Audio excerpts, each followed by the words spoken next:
Welcome to another SPbN production. The following is rated for mature audiences and may contain graphic themes that will be distressing to some viewers. As always, we recommend you ensure the safety and well-being of yourself and those around you at all times. Viewer discretion is advised.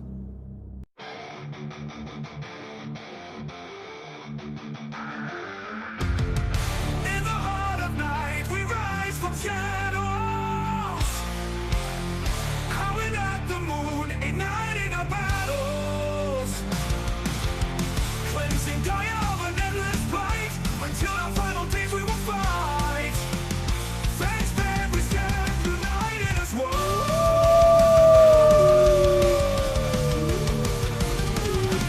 Evil spirits lurking with horror and dread.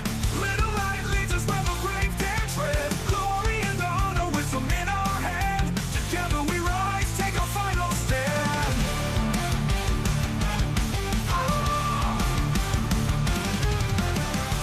Everywhere we run, the wind is at our back. All the warring forces we will track. From the depths of the ocean to the clouds in the sky, vampires tremble as we learn to fight. Rage across Tampa, in this fight we'll stay. Evil spirits lurking with horror and dread. Little light leads us where the brave dare tread. Glory and honor, wisdom in our hand. Together we rise, take our final stand.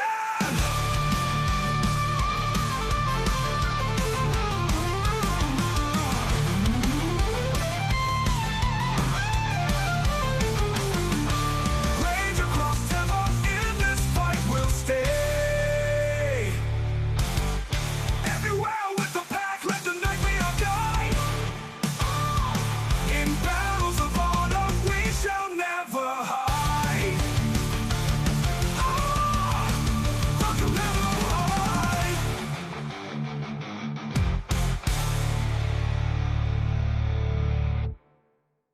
Good evening and welcome to the St. Pete by Night Entertainment Network. St. Petersburg by Night is a World of Darkness role-playing community originating in St. Petersburg, Florida.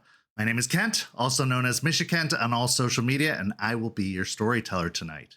It's Friday night, and you know what that means. It's time for Hounds, our Werewolf the Apocalypse 5th edition chronicle set in Tampa Bay, Florida, where a pack of young guru have traveled from Michigan to assist the Sept of the Evening Star in combating the forces of the worm, both physical and spiritual. You can follow St. Pete by Night on all of the social media listed in the description down below, and you can join our community by following that Discord link where you could take part in one of the many activities we have running all month long. We are now offering for players to run or play in 20th anniversary or Chronicles of Darkness games as well, so head on over and join our community today. Now let's introduce our players. As you can see, we have a very full boat today, so players, go ahead and introduce yourselves if you please. Hi everyone, I'm all the way over here now. I'm Nikki, and I'll be playing Delphine Gaia Speaker, the Silent Strider Theurge. Hello everyone, my name is Jay. No nonsense today, we got something to do, and I'll be playing Forged from Failures, the Bonar Ruin. Hi, I'm Nevers, and I play the Sept's favorite to rag and bash on, Quinn Kelly, the Rag and Bash Children of Gaia. Hey everyone, my name is Ben, and I'll be playing Raymond Gorn, the Ghost Council Philodox. Howdy, hello, Internet. My name is Echo, and tonight I will be playing Will-O-Wisp, the Galliard of the Children of Gaia. Hi, everybody. I'm Champ, Champagne, some other obscure nickname that I can't think of today because I didn't prepare. And I will be playing Aspen Wise, Philodox of the Silverfangs. Hi everybody, I'm Nori. I'll be playing Malicious Jester, the Galliard of the Black Furies. Hey everybody, I'm Preston. I play Jason Thorn, the Urge of the Bonar. Howdy do. How are all of you? My name is Nick. I'll be playing Izzy, aka Entwines Smiles with Claws, the Alrune Child of Gaia. It is indeed a very special episode of Hellhounds today, as we have both the casts of Hellhounds and Rage in attendance for the memorial of Juniper commune. But before we get to all of that, let's get everyone caught up as to how we got here. Last week, we saw a gathering of the Galliards as Willow and Jester got together in preparation for this memorial, but also to just kind of talk about Galliard business in general. Willow learned some very helpful lessons from the Elder Galliard, and how those will come into play, we will just have to wait and see. Forged then went to therapy with Heather and got a little bit of insight and guidance on how to deal with the loss of Juniper and also how to move forward when dealing with asshole coworkers. Again, whether they choose to take any of that guidance and put it into practice, we'll have to wait and see.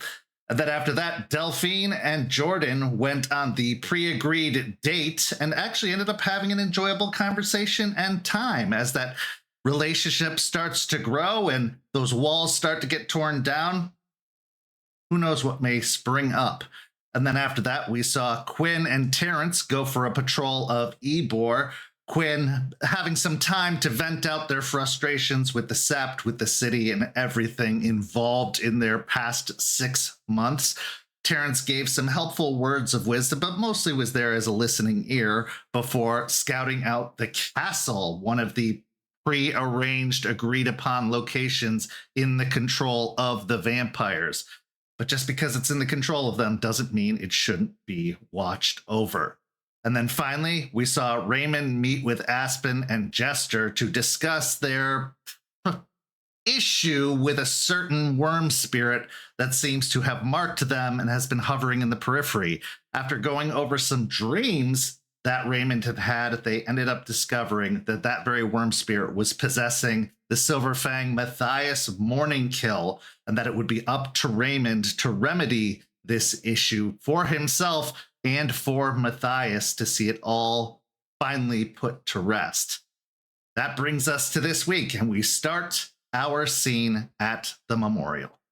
Saying goodbye is one of the most difficult things a guru has to do.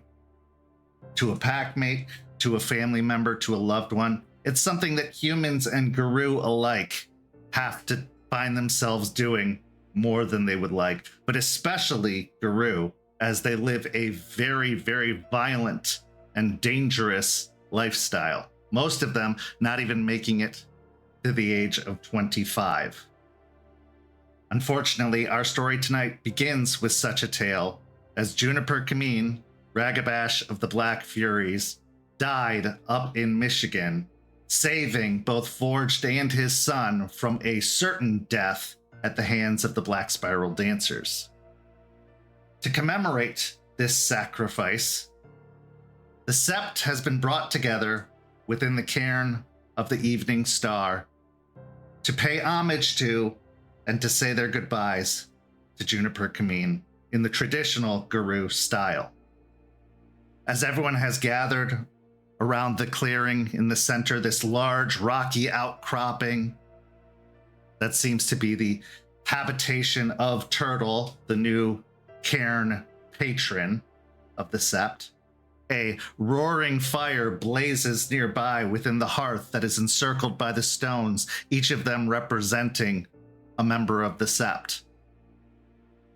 This is where our scene begins, and the pack leader of the Hellhounds and the Rite master of this particular rite takes center stage. The scene is yours. So Delphine would have gathered the Sept in the memorial garden that she has constructed for several months now, and would have gathered them near the juniper bush that symbolizes her Juniper Commune's family from Michigan. Beside it now sits a dug up area where there is a small shrub that will one day grow to be hydrangeas. The pit the plant is sitting in is not fully filled yet, but it is currently marked with stones, some objects. Juniper's axe is there, as well as some owl feathers, and a headstone that was designed by our Philodox. Ben, if you would like to describe it. So the headstone that Ray made near the top of it has her tribe symbol, Black Fury, Auspice, Ragabash. Right below it is the symbol of her favorite band, one that she wore very often with various t-shirts of Sleep Token. Below all that, her name, Juniper, Echoes of Fury, Commune. And then below that, there's a single sentence that says, "She didn't take shit from no one." And then outlining the entire headstone is juniper flowers. As they gather around this place, Delphine will begin the rite with some words. We stand here tonight as we were meant to be, and feel this truth that we are not as we were just a few short weeks ago. There is a space among us that should be filled, a voice that should answer when called, a step that should fall in rhythm with ours. Juniper. She ran with us, she laughed with us, she fought beside us. She was ours, not just another warrior for Gaia, but a member of this Sept, this pack, and a member of this family. And family was everything to her. She believed in it, she fought for it, and she held on to it, even when it was difficult, even when it hurt herself or others. Every decision Juniper ever made was with family in mind. And in the end, she chose it one last time. She made the ultimate sacrifice so that Forged from Failures might live, and so that his son might still have a father and a future. There is no glory that can soften this truth, and no story that can make it hurt any less. But that sacrifice does not end here, because it lives on in every step we take without her. It lives on in the lives that she protected. It lives on in the bonds that she made with every single one of us. So tonight we will speak her name. We will howl her truth. We will say who she really was. Stubborn, fierce, wild, and real. We will remember her not for how she died, but how she lived among us. Because the spirit only truly dies if there is no one left to remember it. So let the spirits hear us. Let Gaia bear witness. And let this experience be carved into us as surely as any scar. Because Juniper is not gone while we remember her. She is not lost while we carry her spirit with us. And we will carry it together because that is what she would have wanted. She holds a braid of hair that she unfortunately was only able to recover from a brush left behind, and sets it in the hole with the roots, near the roots of the hydrangea bush. And then she'll look to Willow. Willow has worked tirelessly the past several weeks to write a story and sing a song. Howl, really. To tell us the story of Juniper Commune. If you wouldn't mind speaking it now. Yes, yeah. Now, fair warning, this is my first song I will sing in any fancy pants capacity. So, I just keep that in mind, please. Thank you. Okay. And they sort of like puff out their chests a little bit and sort of shoulders back, holding the bouquet of sunflowers they brought in tribute. We gather beneath the watching sky, under the eyes of Gaia and Luna, to remember one who ran with us, who fought beside us, and one who gave everything so that others might still draw breath. Juniper was kind, rash, and headstrong. She was a child of a loving family who was taken from her too soon. She was sent down from hell as a punishment, but as she grew with these fellow packmates, she grew to love them like the family she once held so dear. When the choice was made to go back and rescue the lost child of Forged from Failure, she was an obvious choice to go. In that final moment, she did what all Geru are called to do, but so few truly achieve. Juniper chose to sacrifice without witness. courage without certainty, and to use the fires of her rage to stand when others would have faltered. She stood when the worm shadow stretched long and hungry in the den of black spiral dancers. She stood not for glory, nor for song, but for something quieter and deeper.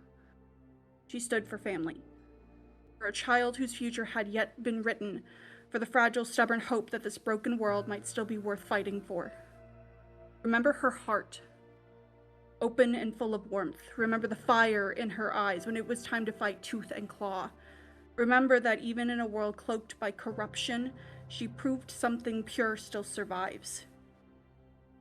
Tonight, we commit her spirit to Gaia. Let the earth receive back what was always hers.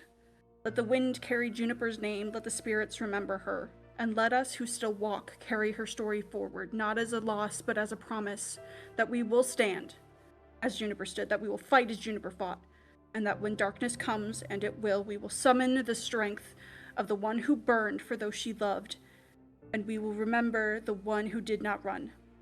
We mourn them as we must, but the howl of grief is sacred. Let it rise, but do not let it be the only song we sing for her.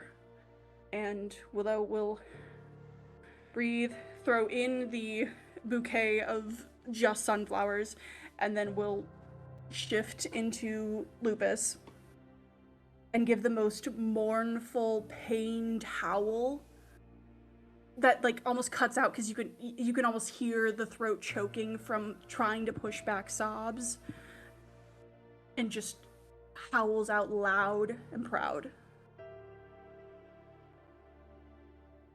As the howl seems like it's going to falter or die off, another howl joins in chorus with it as stakes her claim, still in her lupus form. One good eye, the other completely ruined, arches her neck up and joins the call.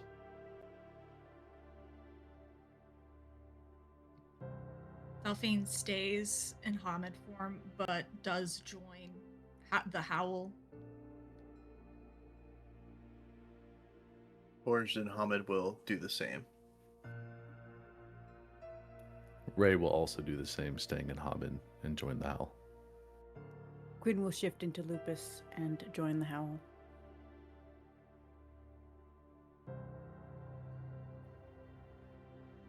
Izzy will accentuate with a very solemn clap and a sort of like high-pitched whistle.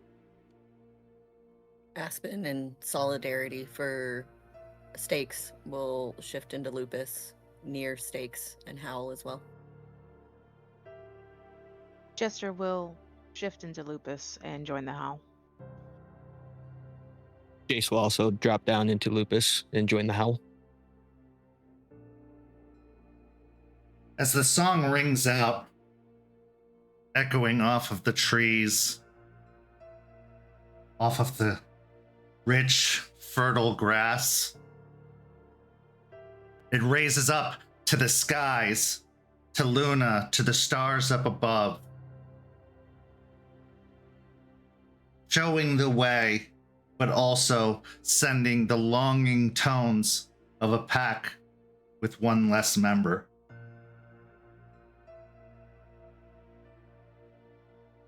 Finally, the tones start to die off, one after the next, after the next.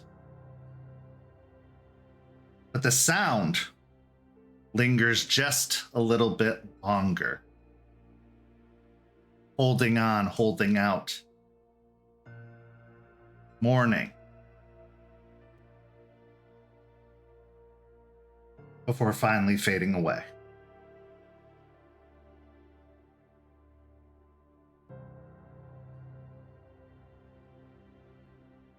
At this point, a sound contrary to the sounds of howls rings out as a rattling and hissing noise comes from behind the large rocky outcropping in the center. Eventually uncoiling from behind the stone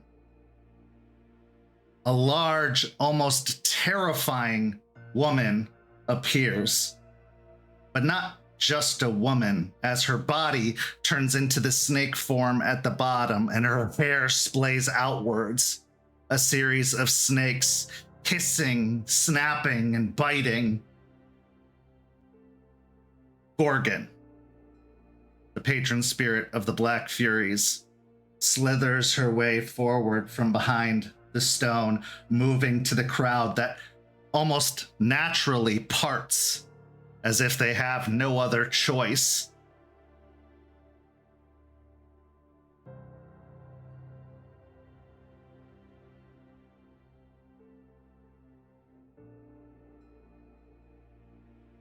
Oh, Juniper, Juniper, Juniper.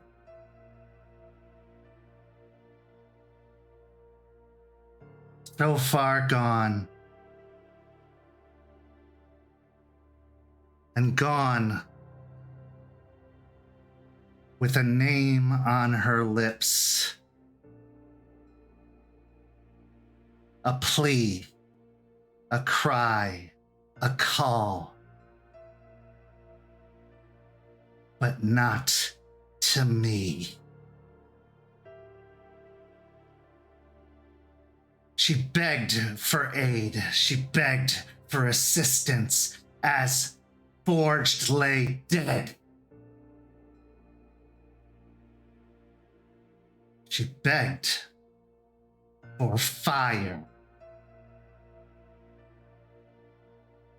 So let that fire burn.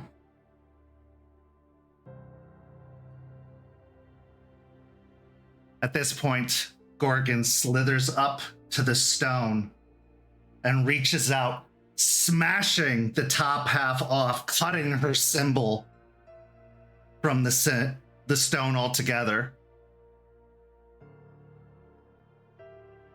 She then reaches out a clawed hand and rakes it, digging into the stone with 2 fingers in a crossing check pattern. The symbol of Fenris.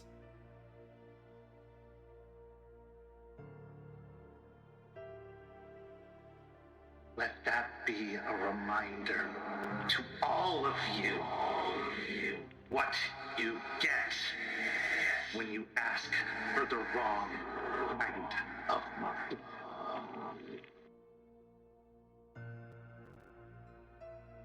The hisses of her hair become cacophonous. She looks once more at the grave, her lips curled up, baring her teeth.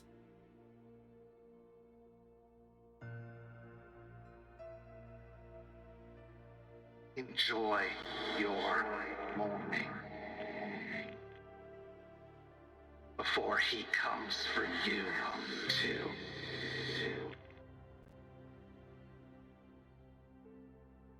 With that, Gorgon herself turns to stone before shattering,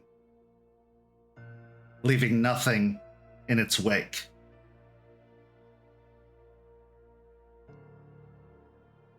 Delphine stands a little rigid and dumbfounded, having never experienced anything like this.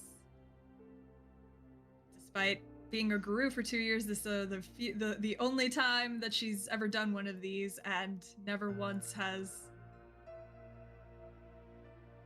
she didn't plan. And seeing what happened, she turns to the only other Black Fury in attendance and looks to Jester. Jester is staring at the remains of the stone that Gorgon left behind in shock. In shock of her appearance and what she basically did and what she said. She's having a really hard time processing it at all, so she's kind of in shock.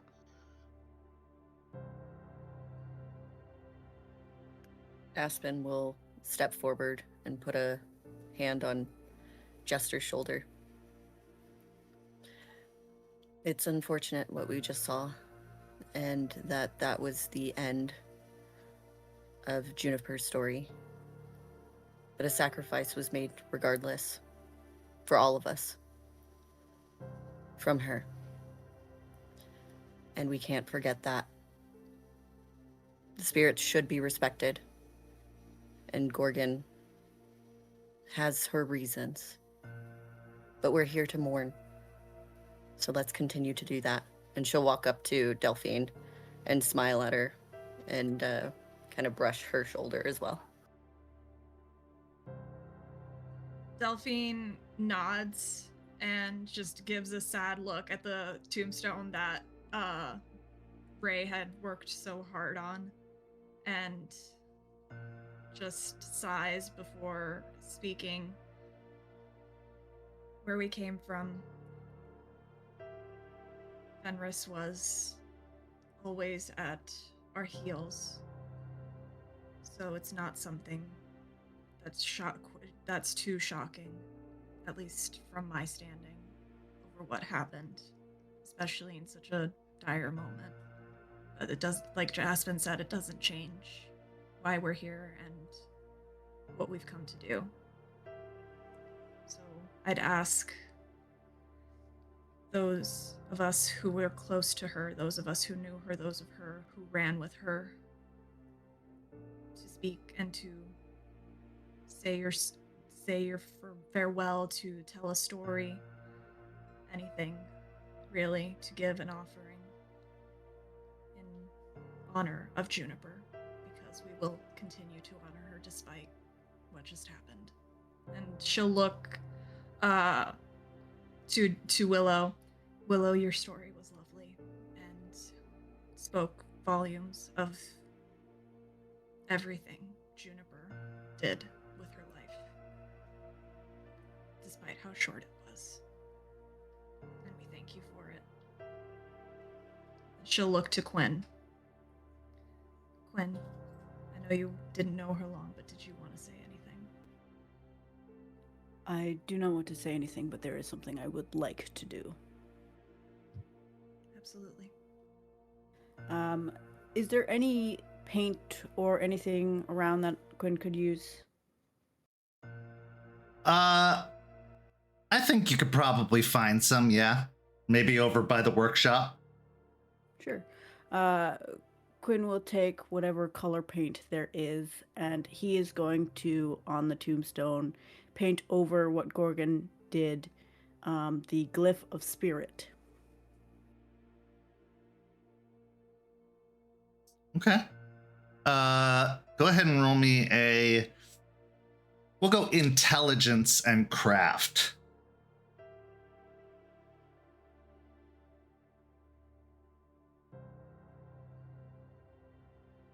Rage 1, I assume? Yeah. 3 successes. Okay. It's a fairly accurate glyph of spirit overlaying the haphazardly carved in symbol of Fenris.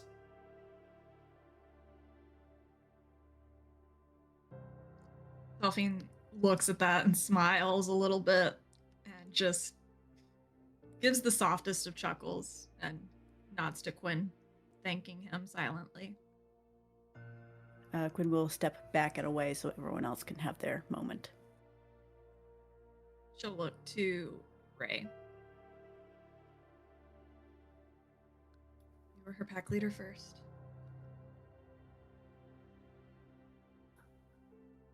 At that, Ray will let out a light chuckle and walk forward, walking up to the headstone, kind of putting his hand on it after it was broken and staring at it for a few seconds, and then turning around and facing everyone. The first time I met Juniper wasn't actually when Stakes introduced her to us. I actually met her a few times around Hell when her family was there on a vacation. And for some reason, everywhere I was going, fulfilling a task or shopping, Juniper was there. And it was very weird happenstance. But Juniper's immediate reaction after the third time was to come up to me, tell me to fuck off, and punch me in the face.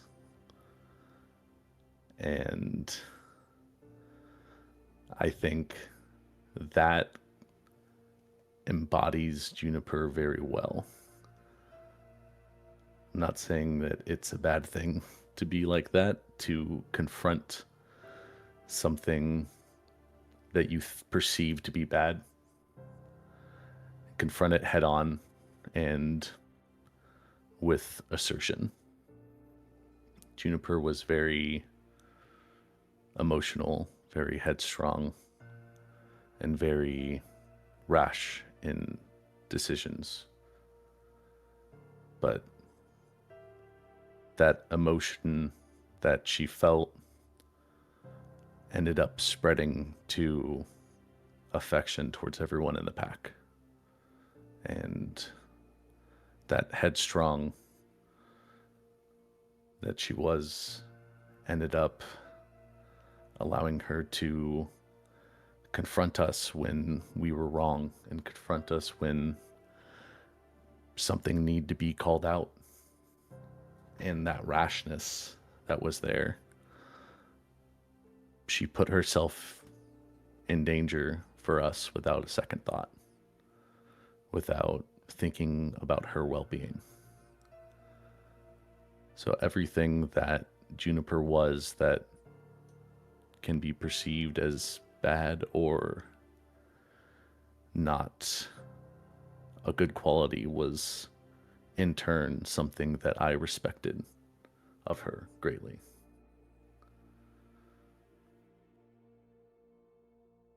Near the end, I didn't talk a lot with Juniper, and the last conversation I had with her was right before her and Forge went up to hell. And I stated my worry, I stated my fear for them going up, and she let me know not to worry, not to fear for their job that they were doing. And that gave me peace, at least a little bit. It's sad that that fear was placed, and it's sad that we lost her. But I'll always remember that Juniper was one of the first in the pack to confront me and call me out in a lot of ways. And it forced me to change in a lot of ways too, even if I didn't want to at the time. So I will respect her till the day that I die, and the day that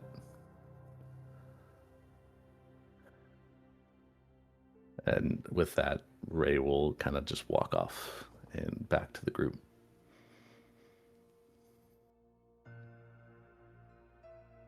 Delphine nods to Ray and will then look to Forged and just give him a sad look before nodding to him, gesturing for him to speak next.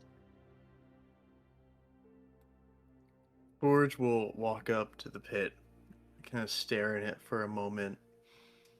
He's holding on tightly to a shattered piece of the Hell Moonstone Bridge that he put a little bit of his blood on and marked it with it as he stares into the pit, thinking about the sacrifice Juniper had to make, who she had to call upon in her moment of desperation.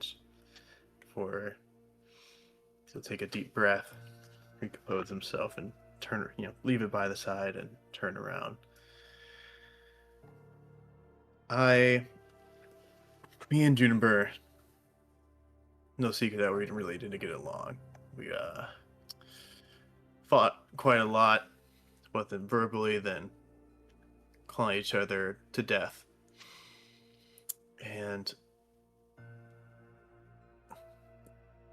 I respected that about her, that she was always willing to throw down and to fight for the shit that she believed in, for what she thought was right.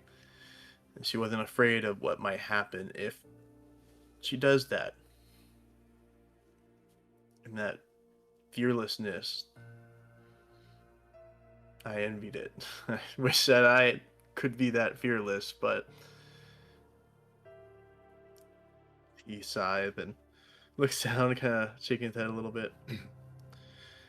Point being, even though I was a complete ass and she confronted me on it many, many times, she still helped me out a lot. Even in hell, she helped me, even with making a sandwich, something simple as that. And when we came down here, I could tell that she started to care more about us, and she really did want us to improve and become better people, better guru. She is one of the best fighters I've ever seen. The way she's taken down those fungus zombies, those giant weird fungus ogre things with the multiple arms, she tore into that, and I'm just amazed. I've never seen someone move like that before, and she was one of the best fighters that we had. And when we went up to Michigan to get my kid, I had utmost faith in her, utmost trust. I knew that she would have my back no matter what, and she showed that. She proved that she had more honor than I gave her credit for. And I remember in her last moments, in our last conversation together, we talked about our last regrets, and she told me that she just wished that she could take a few more out with her, and if those few dancers that you took with you weren't enough, I'll make sure to send some more for you. As Forge will take a deep breath, give a nod to the pit, and walk away. Delphine will smile at him and then take a deep breath.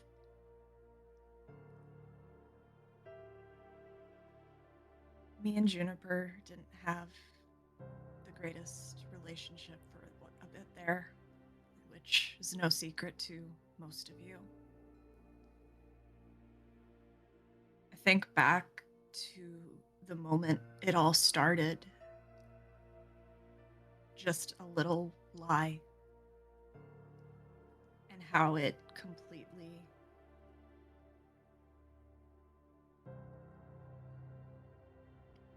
completely changed the course of our relationship.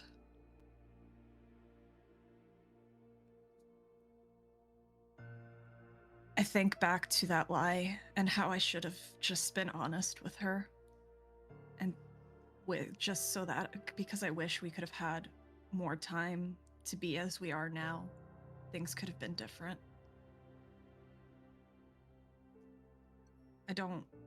But even knowing everything that came after the lie, when Charles literally put me in a collar and leash, she was the first to call him out and defend me. When we were being ganged up on by leeches, she was there to help fight alongside us all. I was tied to something so traumatizing and terrible for her, but she still did what she was meant to do and fight alongside her pack, no matter who they were.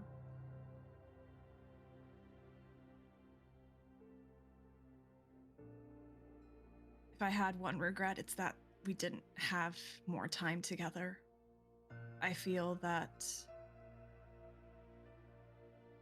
she would have been one of the guru that would have gone down in legend within the Silver Record had she survived. She was infuriating. She was stubborn. And she did not give a crap about letting you know how she really felt. Every single one of us in this pack had been in a verbal argument with Juniper.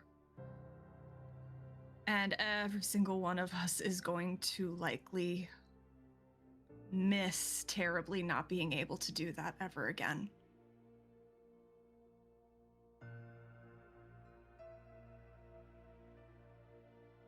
I'll miss her. And there's just nothing more to be said other than that. She'll swallow around the lump in her throat, and then she'll look to Stakes. Stakes looks apprehensive at first before changing into Hamid form and approaching the now partially broken tombstone. She'll lean over and pick up the shattered pieces and place them on top of the tombstone before turning back to everyone and saying, "When I found Juniper, she had already given up the fight before she even knew what the fight was or what was going to be asked of her. In fact, for the first few months after her change, it seemed like she was fighting for nothing at all. That she had still stayed in that mound of snow, buried, dying.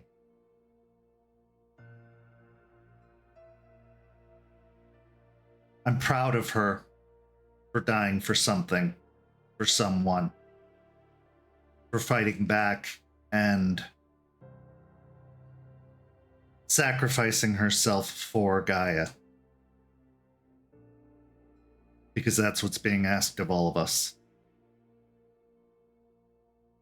I just wish we'd had more time." She kind of sniffs a little bit, almost before derisively, shaking it off.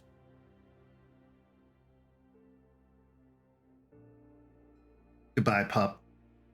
And she kisses the tips of her fingers and presses it to the gravestone. And instead of returning to the group, she turns into Lupus and moves into the woods.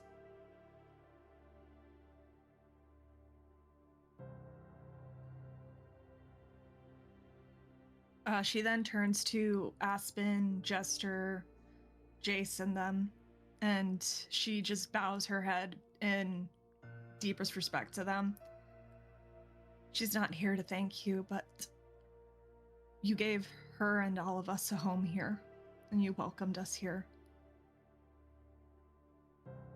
And you let her be a part of something. And I know if she was here, she would thank you herself, but I have to do it for her.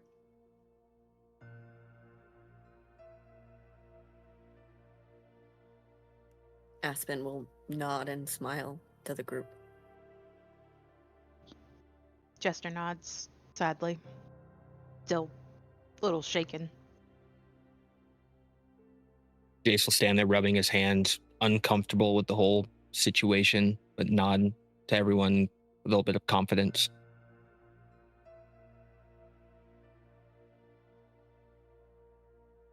At this point, Charles will actually step up, kind of clearing his throat.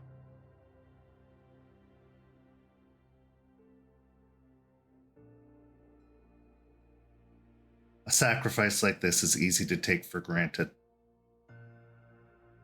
It's easy to forget what it symbolizes and what it means. But it should also be taken as a warning.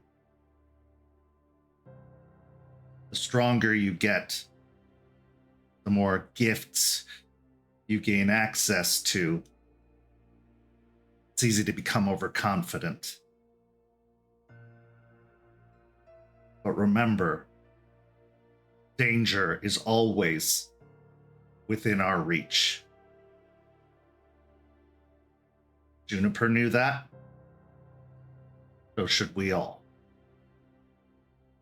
The best way you can honor her is by living, fighting, protecting one another.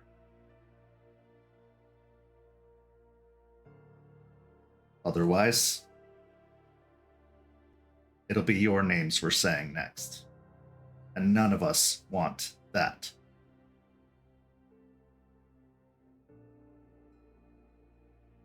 He steps around in front of the grave and then clenches his fist and puts it over his heart, crossing his chest in almost like a salute, before returning and stepping next to Jester.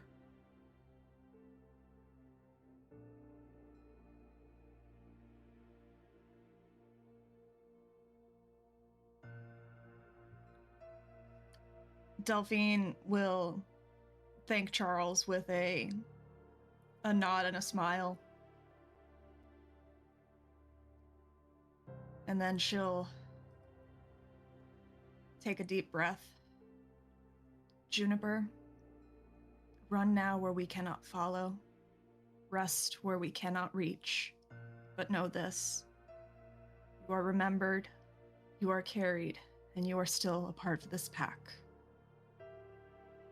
This Rite may be over, but your story is not.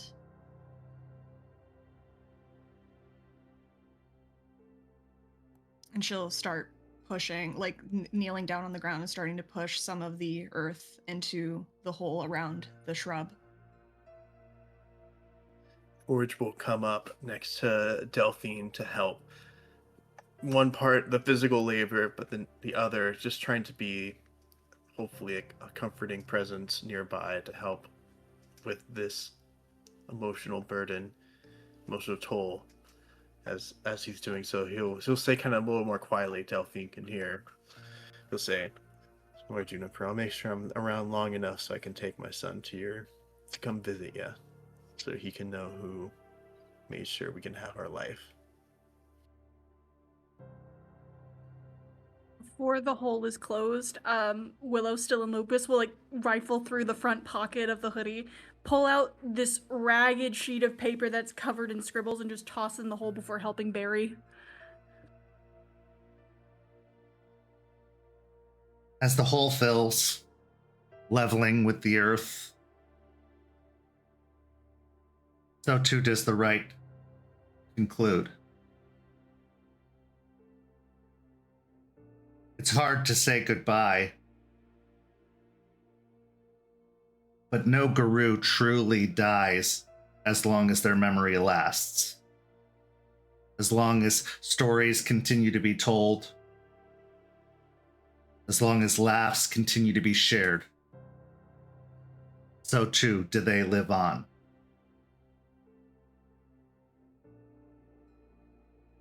We now move on to our next scene. Our next scene begins the following afternoon. The cairn is warmed by the sun's light. And while that almost dour sense of morning has all but faded, there's still a heaviness to the air. Now, we move on. We press forward. Because there is no other choice. You can take a moment to mourn, but the fight keeps raging. And so, here we find two theurges gathered together at the base of a large stony outcropping. Here, we find Jason Thorne and Delphine Gaia Speaker, sharing wisdom, sharing knowledge, and making an introduction. The scene is yours.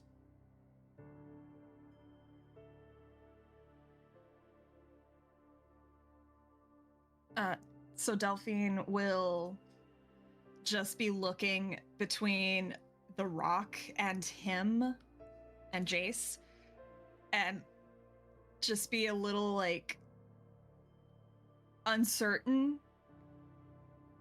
before telling him. It was very strange, by the way, when this was all of a sudden just here. He'll look to the rock, then back over to her. Yeah, it's even weirder when you're in one place and then show up, and then it's just weird stuff, and everything is more alive. But it's a good thing, though.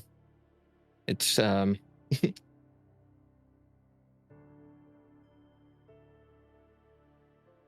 glad that it happened the way it did. The progress here is the growth is a step forward. I mean, you guys did something that the whole nation couldn't do. And he's physically here. And now we have to... She just stops and looks at him. I don't even know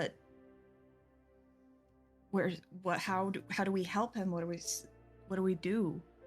What's next for him? They'll look at her and then back to the rock again, and then her. Well, Delphine, when you have questions about spirits, what's the best way to find things out? By talking to them. There you go. Have you spoken with them at all? She shook her head. She shakes her head immediately. He's been away so long that I didn't want to bother him. I thought he'd still be recovering from it all, and then everything happened with the cairn, getting the new cairn set up, and then Juniper's Rite, and I haven't had a chance. And I figured, she just gestures to him. I figured that coming to you first, since he seems more familiar with you. He'll nod his head a few times. Well, first I want to say that the ceremony, the rite that you performed, was very well done. I'm very impressed. Yeah, there was a lot of heart that you put into that. And I know that she appreciates it.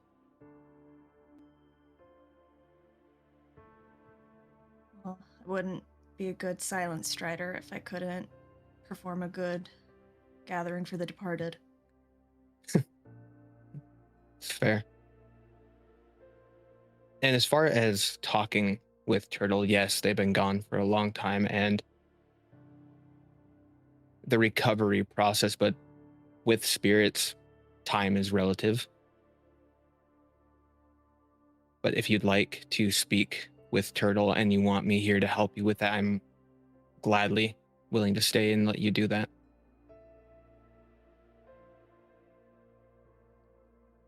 Well, also she just like fidgets a little bit. He's packed with you, so you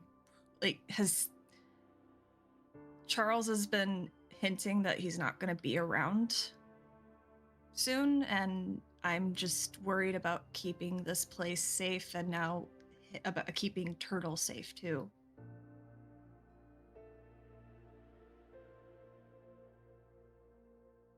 He'll pause. What concerns you the most about them leaving? We're stronger with him. I think it's always concerning.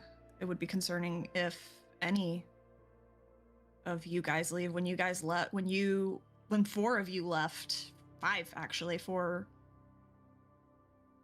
just a few days, I was constantly worried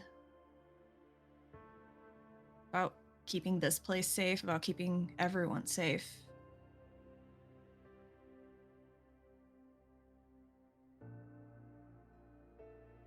And he doesn't have... He has us, but he doesn't have any of his tribe around anymore, right? Not that I'm aware of, but that is definitely something that we could find out. Just because that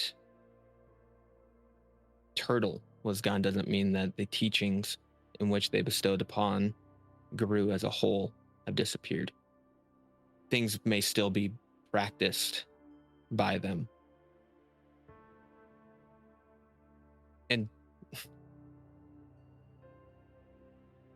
sometimes people, they all kind of choke back a little bit. Sometimes people leave. Sometimes you have to step up. And you're not unaccustomed with that. You didn't get to the position you are just walking down here. You earned it, and you are stepping up, and you are leading. Your fears are justified, though. People that are in a position like the rest of us, and then someone goes, people have to take up that mantle. And you're doing the job.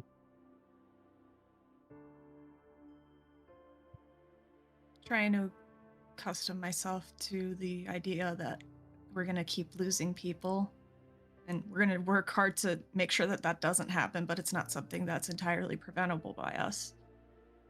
But just less than a year, we've lost the entire Hell Sept. We lost Sean, we lost Juniper. And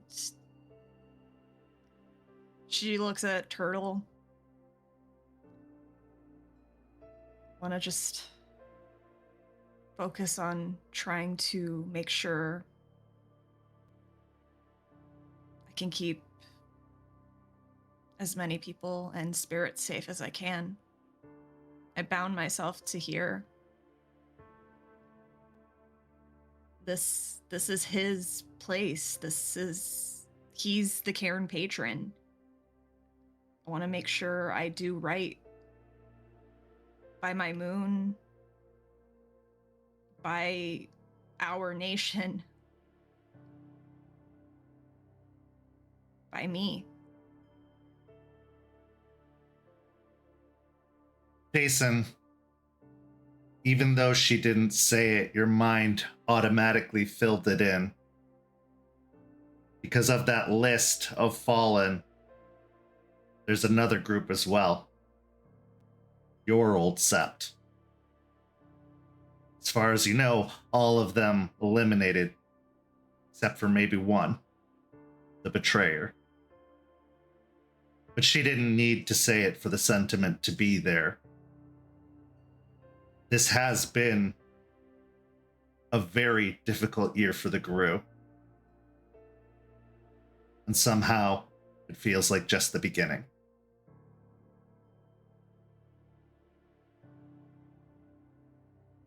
Delphine, that hole that you are feeling, that deep stink that doesn't seem to go away, I understand that feeling far too well.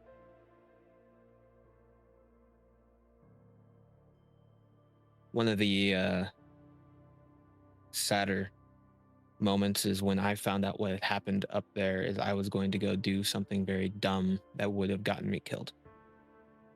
And that would have ended up impacting this place even further. I got through it because of the people here. That void that sits there, you need to fill it with people that help motivate you, push you, give you drive to excel to something. It sounds like you have goals and aspirations for this place, and that do you feel like you have that here, that you have people that can help you, that can push you forward? She thinks for a long moment, and she visualizes several people. She visualizes her pack. She visualizes the leadership, and she visualizes even like Eliza and everything. And she'll nod. Yeah, I do think that everyone here helps push me and support me. Good.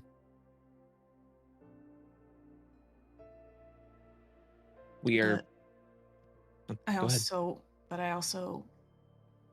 want to.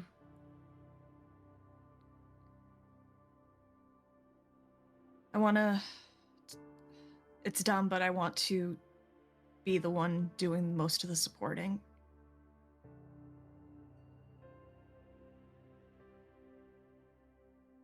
I wouldn't say that's dumb. It is part of your responsibility.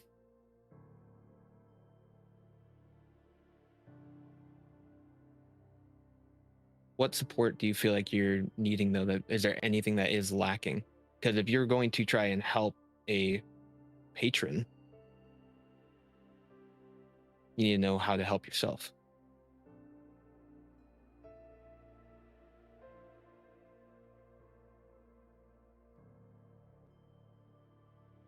Sometimes I worry I let my grief get to me too much.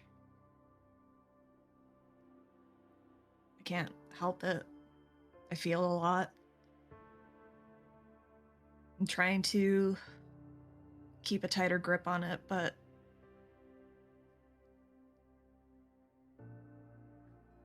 I'm trying to find the right balance for it. Jace will think back to the talks and chats that he's had with Artie for the past few weeks. You know, I'm not the best person to talk to about working through your grief or not pushing that shit down into a box and have it come bubbling up later. Because I too am working through that. No, that's clearly Charles. Guru as a whole, we have a problem with that. She's just smirking. But that grief, you do know what is attracted to that, and that our responsibility as the Urge is to be more aware of that. So you have voiced that you're aware of it, but I wish I had the tools to be able to help with that grief, but I am working through that myself. My sit downs I've had with Artie are helping me through that. I'd suggest his tackle box would be more suited for that. She pauses and then just gives a little bit of a nod, because she does talk to Artie on a weekly basis, but she doesn't advertise what happens before those talks, but she'll nod to him. Yeah, I make sure to try to talk to Artie when I can. Good. All right, but we're here to try and get answers from, and he'll look towards the large rock formation from Turtle. So Yes. I will broker. I will get you in contact with them. I will even sit by so you can have your conversation with him. He'll then grab her by the hand and walk up to the big rock. She'll go with him, and as she's being led, she's like rummaging through her little satchel that she has with her all the time now, and is just like getting everything that she's got in her purse ready, all the offerings that she was going to bring, that she's bringing to Turtle, because she's not the best theater sometimes and forgets to bring a gift, but she remembered to bring a gift this time.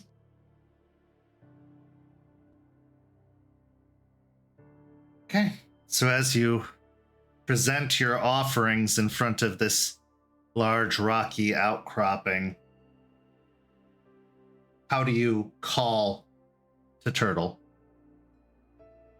So she's got some river stones and some of the bottle full of like water from the Hillsborough River. She's got some veggies that were grown in the Cairn Garden, and she's got some soil too from the Memorial Garden that they had just visited the day before. And she offers them to where she believes the head is of this rock formation. And she'll kneel on the ground in front of it and bow her head respectfully and say, hello, Turtle. I am Delphine Gaia Speaker. I am the caller of the wild of this cairn here to formally welcome you and meet you. Give me a wisdom and occult.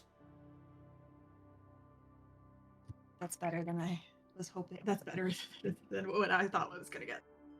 Would you get a bonus die with Jace's assistance? I'd say so, yeah.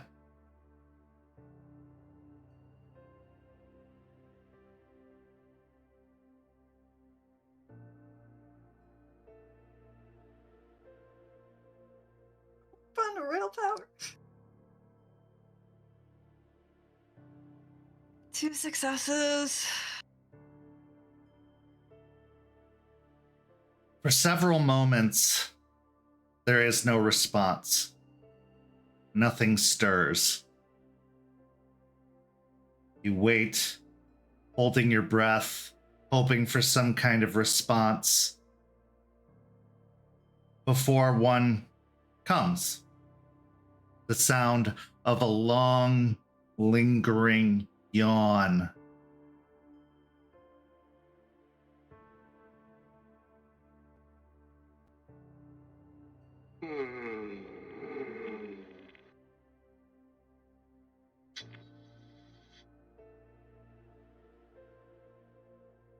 Why are you talking to my butt?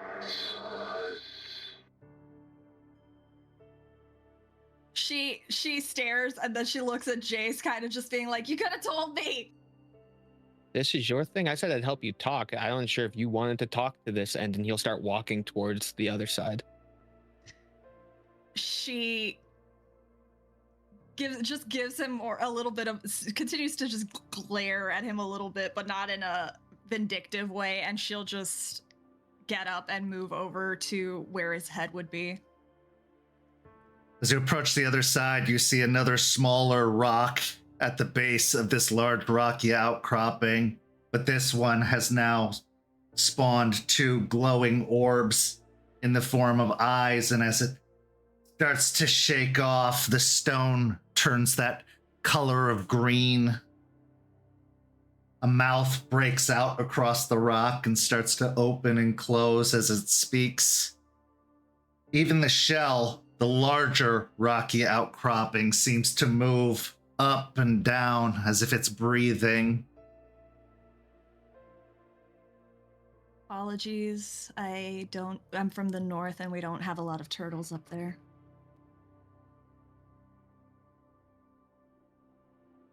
I acknowledge you, child of owl and rat, savior of turtle. Happy to see you again. And you. What can I do for you? It's less what you can do for us and what I can do for you.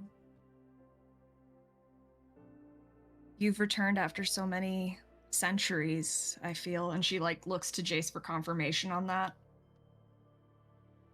He'll nod. Been gone for centuries, and I would want to know what we could do for you to help you regain your strength, to help you acclimate better, to do whatever we can, what I can, to just embolden you.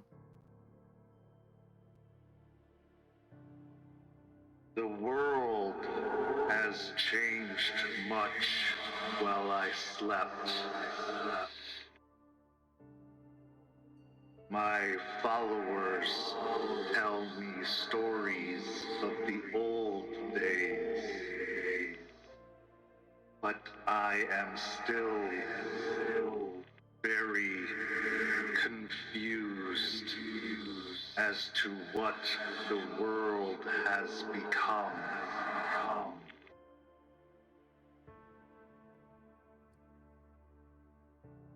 I feel the ground cracked and broken.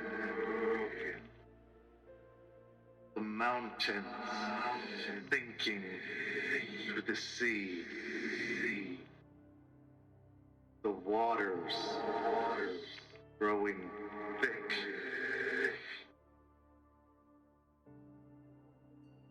With thickness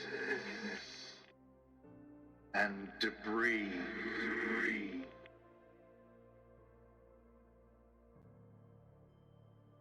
What has become of this new world?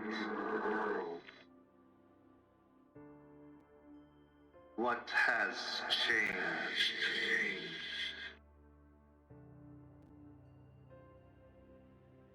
Delphine sits back on her heels a little bit at the loaded question that is, what's happened since practically the American Revolution? And she grimaces a little bit as she runs through all of the historical events that have likely had lasting consequences on Gaia and just society in general. And she looks sadly at Turtle. Well, this new world, when it was still called the New World, became populated by individuals from across the sea. They rose in conflict with each other and their country of origin, creating war on this land, and then driving out those that once inhabited it, ending in something called the Trail of Tears, driving them as far west as possible until they could have been considered endangered by all accounts. Cultures, societies, all being destroyed by colonialism. War between factions, between ideals, and then industry coming in and starting to poison the ground with their factories, with the smoke, with the erosion. What they called progress ended up harming Gaia more than benefiting it. And now, as a result, we have less forests. Our oceans are full of trash. And the very atmosphere around Gaia that allows us to breathe and to live comfortably on this land is starting to burn away from all of the gases and climate change, politicians making more efforts to hurt it. Fewer of us every day trying to combat it. The big glowing eyes blink slowly a few times, and as they open again, a well of crystal clear tears starts to roll down its cheeks from its eyes.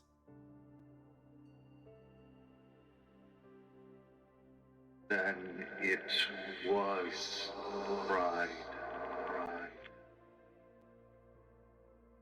The trapping of the Eater of Souls did nothing. Delphine looks up at Jace, a little confused. Jace, who was standing back after the conversation started, steps forward. No, your sacrifice was needed. If you hadn't done what you did, none of us would be here. You stopped a great evil from happening. And unfortunately, we have others that have come up. The shield in which you provided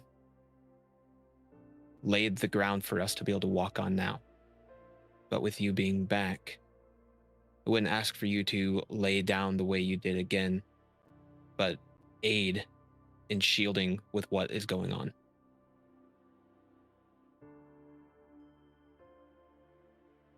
I have no children to direct, only memories.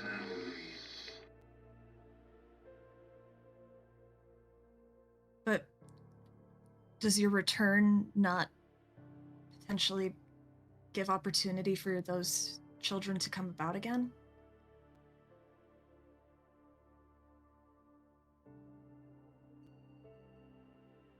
I don't know.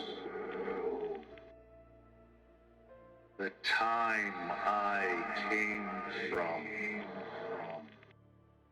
Croatan were born, not made.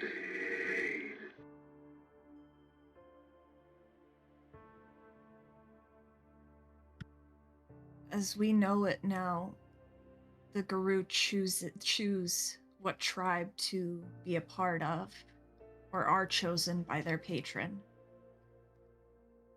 This gives an opportunity for you to choose new children, new tribe mates, to bring back what was once lost.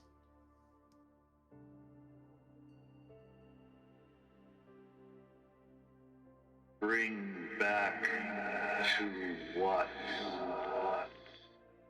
War, devastation, decay.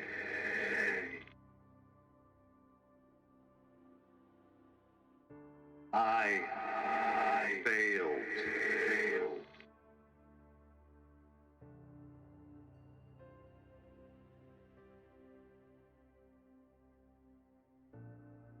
I don't think you failed. I think it's just that war is part of an endless cycle, and there's always going to be a fight to be had in this life that we live. The Geru have been fighting this war for longer than we have written in our spoken histories.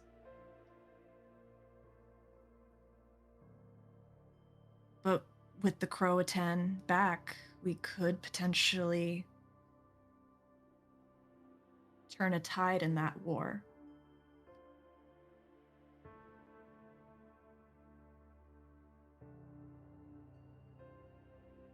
Go ahead and roll me a charisma and persuasion. I will allow you to take a die from Jace's contributions as well. So generous, thank you.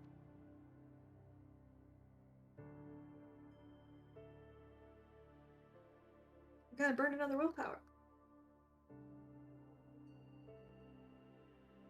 3 successes?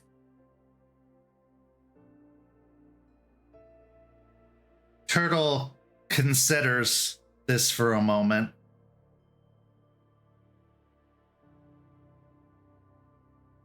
Before slowly nodding his head up and down.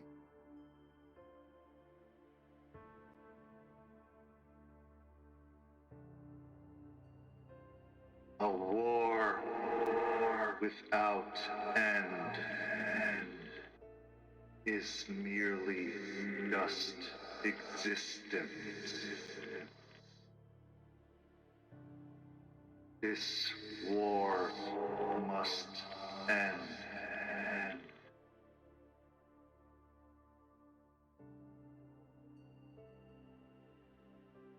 We're trying our best. We've made a home here in this cairn, this Sept. She looks to Jace, it's a little unorthodox compared to the rest of the nation. Putting it lightly. Nation?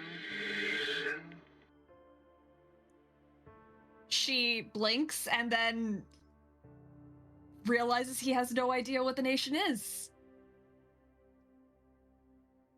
The Garu they've organized into a nation led by, right now, a Silverfang by the name of this is crafty forgetting, is it Jonah or Jonas. Jonas Albrecht.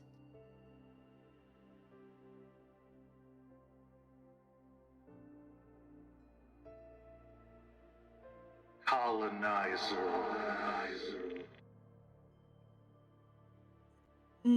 Descended of colonizers, yes. Most of the country at this point. But also, there are still native-born Americans here in this world, in this land. They're separate. They're very far apart from each other, but they still exist. What of my brothers? The wind, the serpent.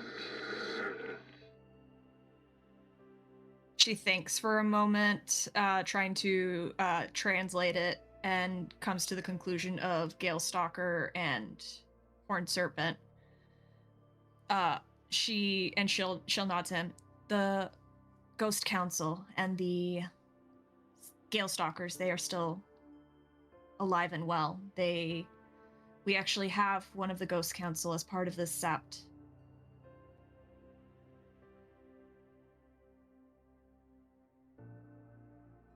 He nods his head up and down slowly a few more times before saying,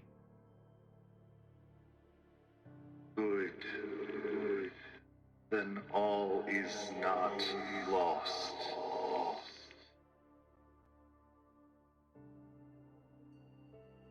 It never was. You were just asleep for a very long time.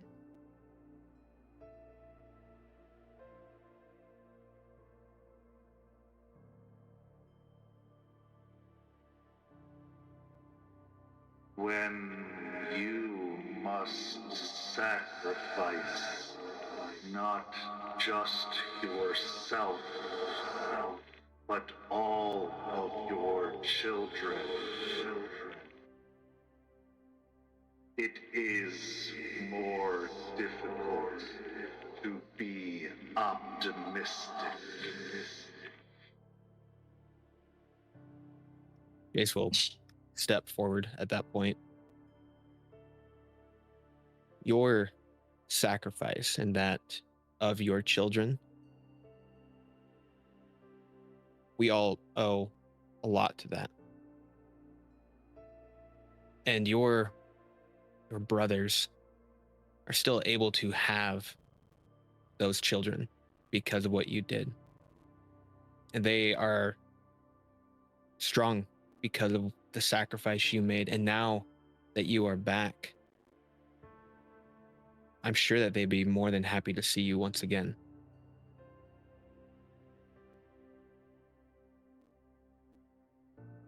I have heard their prayers, their stories. I feel them all around me. But others still are silent.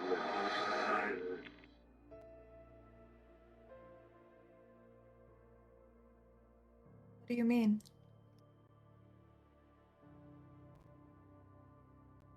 This was not the only such place we created.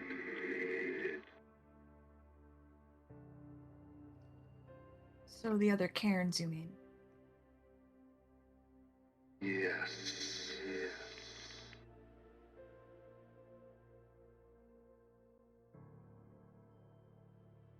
Is that what you need? For those cairns to come alive again? To hear their voices. They must awaken.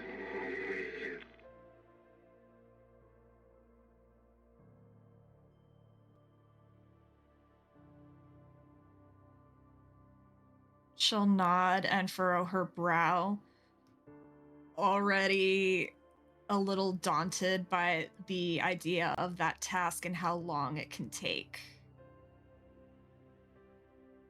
And she'll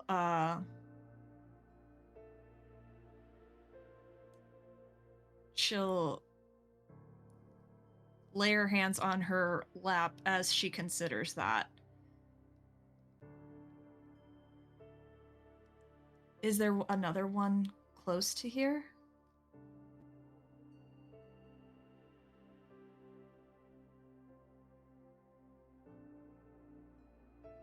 Distance is strange. In the Umbra, it may be near or far.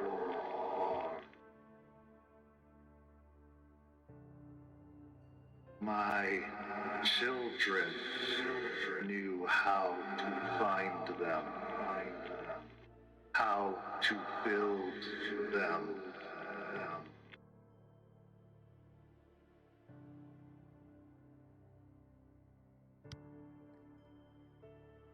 Well,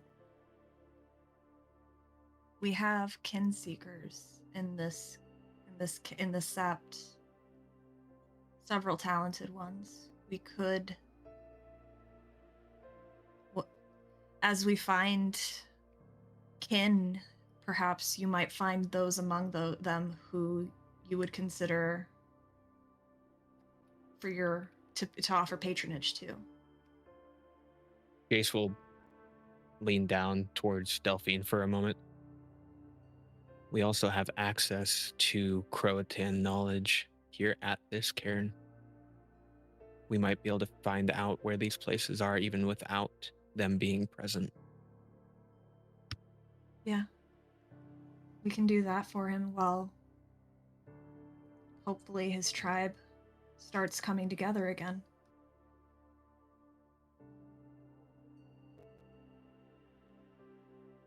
At this point, Turtle's eyes blink a few more times.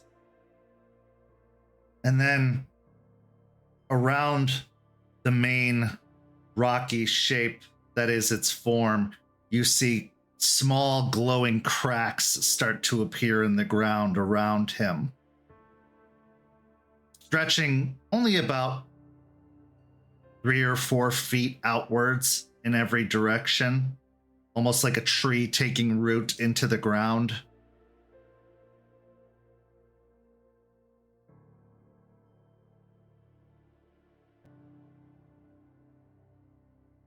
I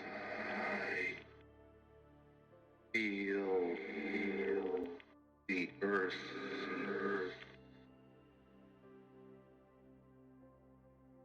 I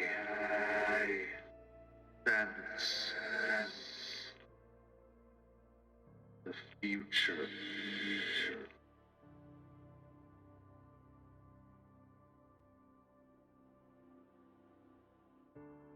Two will rise. One after a great fall. The other like a seed in the ground.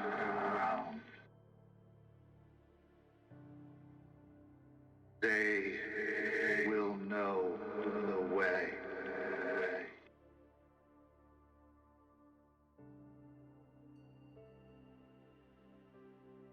She makes a mental note of how he worded that and then looks to Jace. Sounds like we might be getting 2 new ones at some point. He smiles. That is a strong possibility. She'll turn back to Turtle. We'll find them for you. And then while we search for them, we can start looking through the knowledge to try to help you find those cairns so we can awaken them for you. With my return, places such as this become empowered, more so than they were before.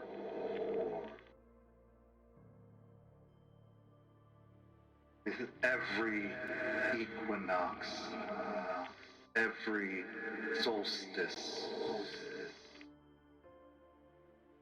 the binding will be open.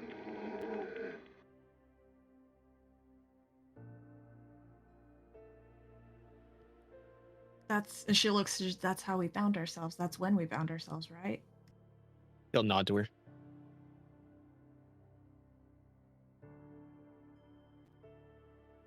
So we'll need to find at least potentially one before the next equinox. That's what If it sounds possible. like.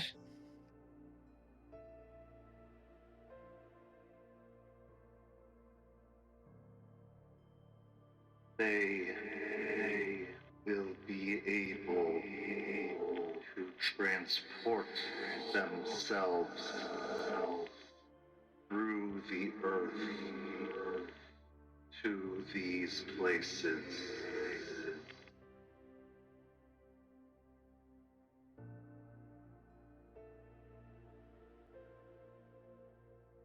So like an umbral jump. No. Very physical. Like teleporting. That's Tunneling. Think of it like a subway. still, it's pretty like it. She's just It's it's a- like teleporting. It's a long distance to travel regardless. Does a groundhog teleport? Does a mole? Does an ant? No. But from someone who looks in a sky view, they're there one moment and they're somewhere else the next. Some build bridges to Luna. My children build bridges of Earth.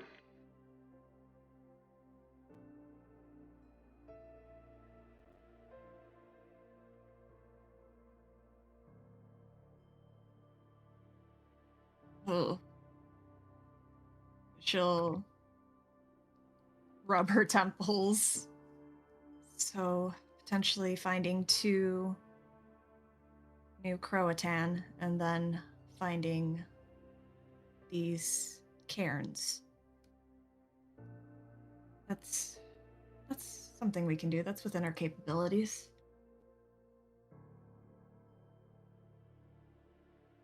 Soon, these will be the only safe places for Guru.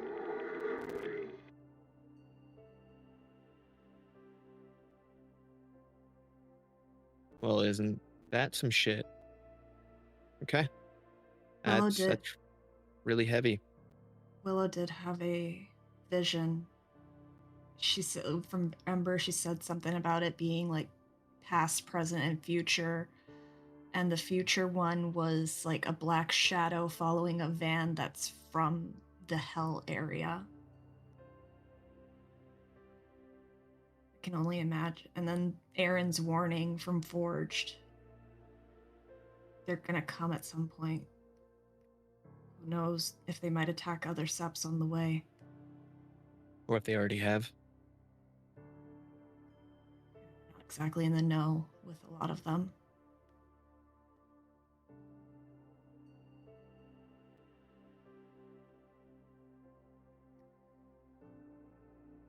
At this point, Turtle looks to both of you.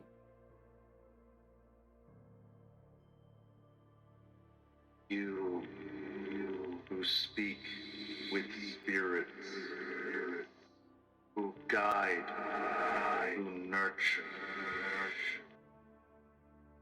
You must take my children to the last resting place of my tribe.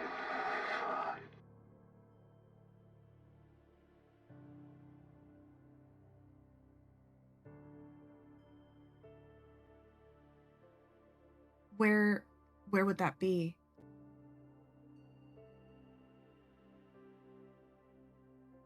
You hear the crumbling of the earth, and the veins that have broken out around it start to grow brighter once more as its eyes also start to grow brighter.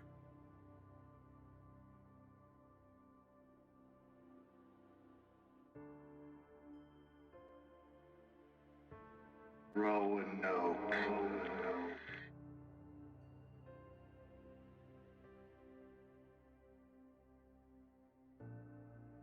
Do I know where that is? Like, just general knowledge of the United States. Would I know where that is? Generally, it's in the Northeast.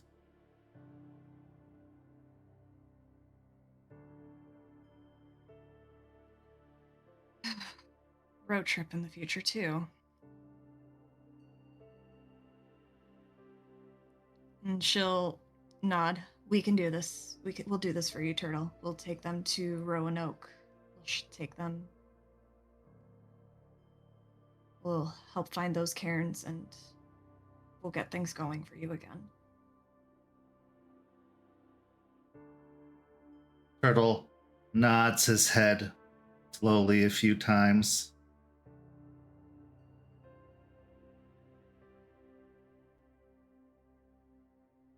Is there anything else you wish to ask?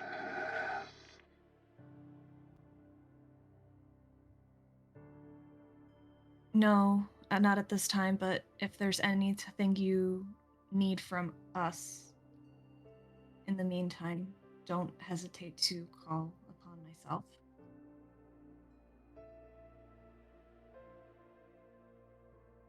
Too often, the Guru believe themselves to be the sword. They must also be the shield.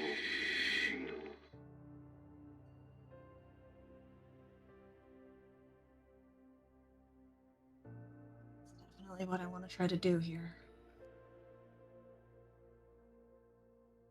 Turtle bobs his head a few more times before laying it back upon the ground, the eyes blinking slowly a few times before closing, the green of the skin fading into a dull gray, the cracks in the ground closing, the glow fading, until all that remains is a boulder with rocks around the base, 1 for the head, 4 for the feet, and 1 for the tail.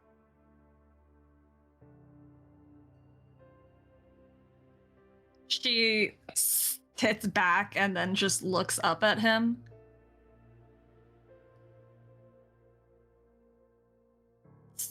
We got a lot of work to do.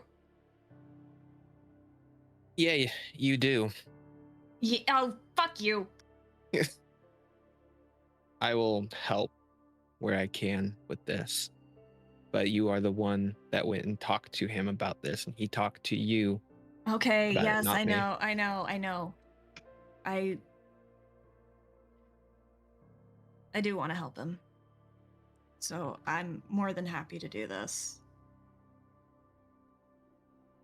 It But sounds yeah, like if you can help me at least with some of the like looking up research stuff, that would be appreciated. I'm good at finding lost things.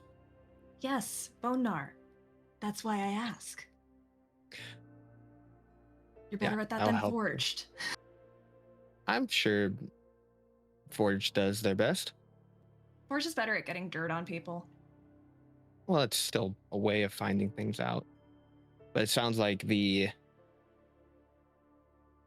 upcoming new ones are going to have an effect on things on a much larger scale. So of course I'll help you. We gotta tell the kin seekers too, so they can keep an eye out. Be sure to let the boss lady know. If you want to let yours know. Stakes and Quinn will know as soon as I can reach them.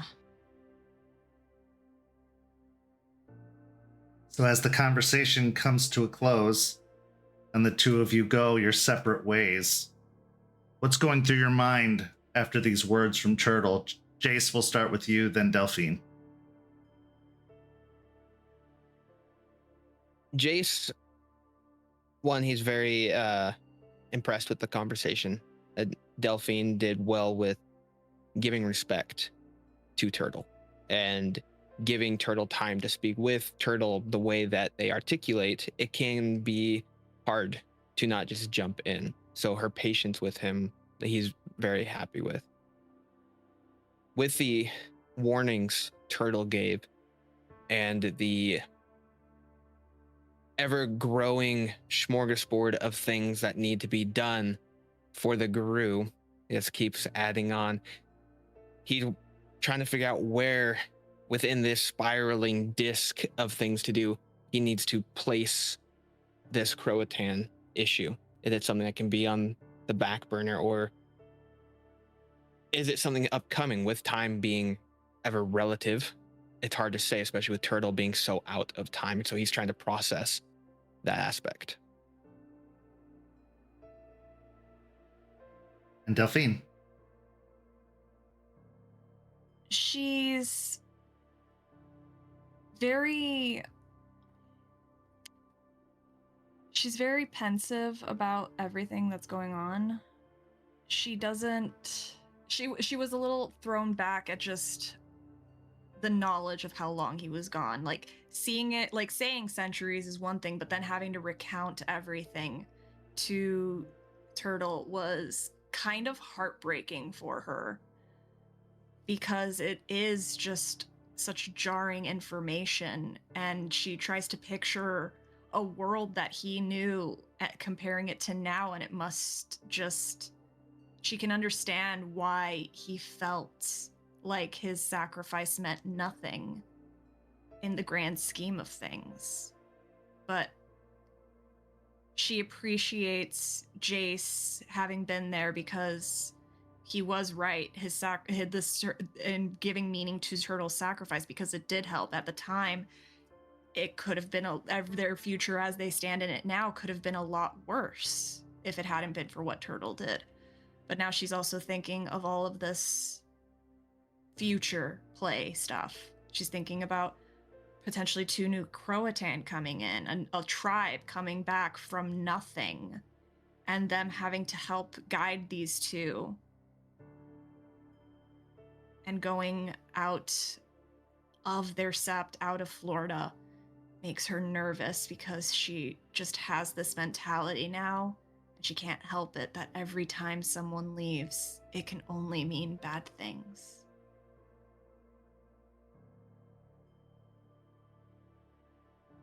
There's something difficult for all of us in saying goodbye. Goodbye to those we lose. Goodbye to those we must part ways from. Even goodbye for a short while can feel heavy and difficult. But saying hello to new arrivals, to new paths, to new destinies, that is a different sensation altogether. From the sounds of it, this Sept better get their greetings ready. We now go to break. We'll be back in just a few minutes with the second half of tonight's story. St. Petersburg by Night is brought to you through collaboration with our partnered vendors, Chromatic Creations, Panchi Artista, Ember Fox Dice, Champs Tramps, and Howl and Hop Tea. Links to our partnered vendors, as well as our Twitch and YouTube channels, can be found on our website, stpetebynight.com. You can follow St. Pete by Night on all socials with the hashtag St. Pete by Night. If you wish to support our programs, you can do so at ko-fi.com/St. Pete by Night to help keep the stories rolling. Welcome back. As we return, we find ourselves at the dockside bar known as the Split Helm.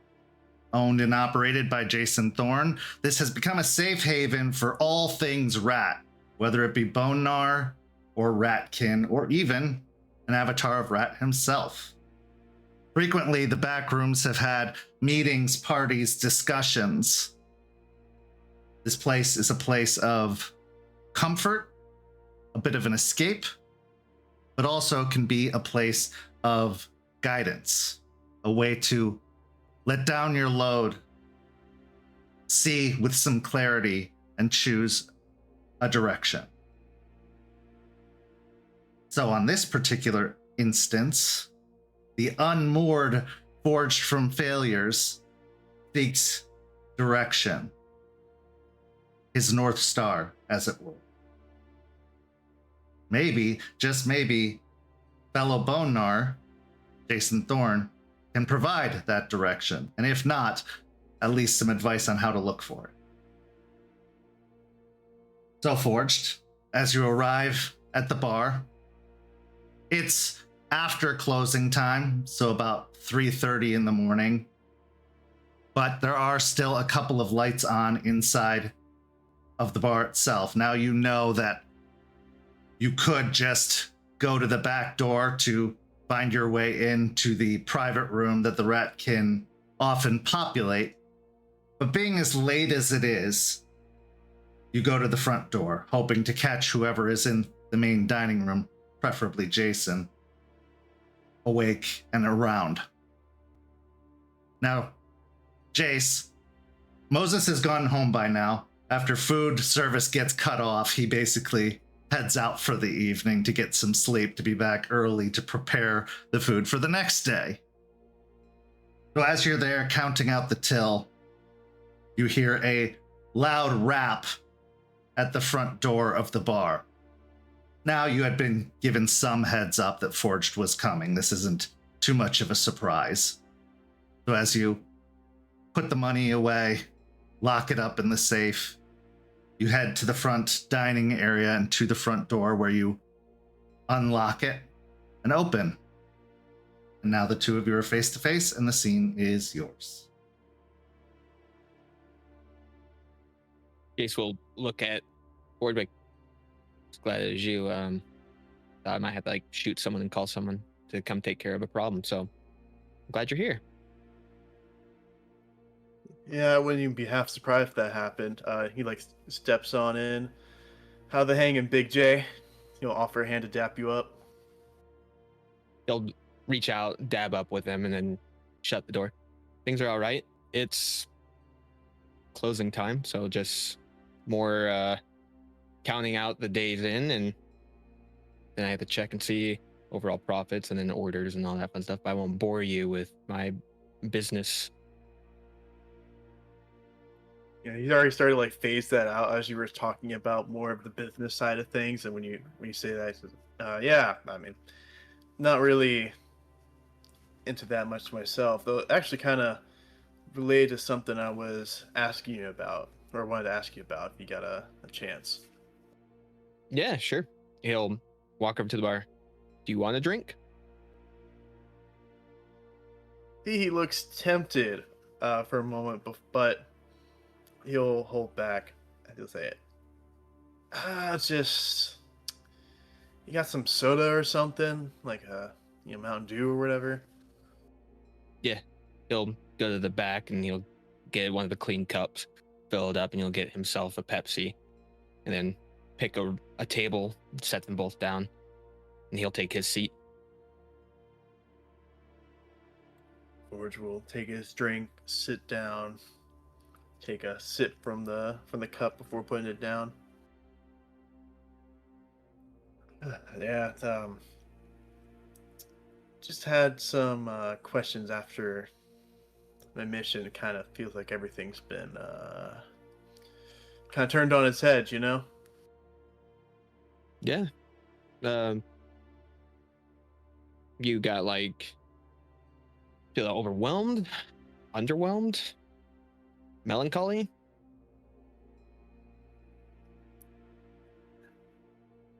It's hard to talk about, but it's less about the actual mission that I had questions about you or for you right now with. I mean, ever since coming back, been thinking a lot more about trying to be, like, better person, trying to do, good and like leave impact and all that. And well, we're Bonnars, so we kind of have a whole connection with people who are already in the shitter, the trash. So I was gonna ask you about, how do you go about that with helping those that are down in the dumps? He'll nod along as he's talking. Well, he'll gesture to the Split Helm. I open up places where those people feel safe, that they can come into, where they don't have to be worried about having those judgments cast upon them, that they can have that place of solace. I did the same thing up in Columbus, and it's a way that I can give back, but that's because when I was younger, I had someone give me a place where I could be safe, and I wanted to pay it forward in that regards. Like providing a home in place for people that are kind of poor and need it. I mean, I get that. It's just something about Bonar stuff I've been trying to think about and confused me, because Rat likes trash, and we're also supposed to be trash, right? Like, that's kind of the point, that from what I understood, we're kind of supposed to be bottom of the barrel. So it feels, that owning a business kind of not puts you away from that, or that, I don't know how that works. I thought we're all, that kind of goes against it. Forge, where I've made a home at the bottom of the barrel. we're here on the dock, a grimy overall place, a place where people overlook all the time. Now, with that being said, did I end up capitalizing on top of that in order to have additional funds? Yes. But that wouldn't make you less of a bone gnar. A bone gnar does look out for those who are downtrodden, the ones who have been forgotten and lost. And we also go and seek out to help those people out and find those things. And when we find out that someone or something is being mistreated in that form, we aid them the best way we can. Now, we're not one for accolades, though. Like, we don't need the recognition. We just do it because we can. One of the things I was taught by one of my mentors, he showed me a way of going out into a city and being completely unnoticed, but making an impact. And that's what I try to do as a bone gnar, is to make an impact. Because there are people, the guru above us, that are handling everything up there. But everyone down here does get forgotten. We got to make sure that they are seen. Yeah, that's what I would think. I didn't mean to throw shade at you when I asked about the business thing. You're I was fine. just genuinely curious, but I want to make that impact for the people, along with me. I think I may have, when I first met Rat, that's what he told me, that he liked trash and that I was trash. So I thought that was kind of part of it, that he had to act the role. But I think more finding out I don't have to be a shitty person. I can still be bottom of the barrel, but I don't have to be a shitty person along with it. I'm struggling to think how do we make an actual impact, though? Because it feels like, I don't know, I've been doing some volunteer work and trying to help out some homeless people I come across, and going around Eborn making sure that things are okay there. But I mean, I help someone, it makes me feel nice, and it seems like they get a nice little boost, but they're still kind of in the same spot. So I'm wondering, is that what we're doomed to do? Just kind of people still have shitty lives. We just help it make it slightly less shitty, or we're supposed to do something more about that. He'll nod and smile at Forge. That is the correct question. I'm glad that you're doing additional work trying to help people, but you aren't seeing the whole picture of it. You're seeing that moment, that little piece that you give them. There could be things going on behind the scenes, and that little aspect that you do give them, it making their day, even their life, a little bit less shitty. But that might even be the thing that they hold on to day in, day out, is that one time this guy showed me some form of regard that I exist, and that I'm more than just the deck, the hand that the world gave me. So yes, we provide these little tiny moments for people, but those moments are what carry people through the day in, day out. But if you're wanting to do more, then do more. Yeah, the more it sounds stupid, but the more I care, the more I actually invest myself in this shit. Because I didn't have the greatest start as a guru. Kind of just didn't convince myself I didn't care really about all this stuff, and more just wanted to have all the benefits and none of the actual work to it. The more I care, the more I realize I want to have a genuine impact in these people's lives and help them out, but the system is broke, the whole system's broke. And so I wonder, like, how much good can I actually do when it's literally everything around them that's messed up and causing them to be in such shitty lives, you know? Are we supposed to tear it down? Are we just supposed to live with it? At this point, a 2/3 empty box of Ritz crackers come flying up onto the table with a clatter, some of the Ritz crackers spilling out onto the table. And then you hear a grunting, groaning sensation as a large black rat crawls its way up onto the table.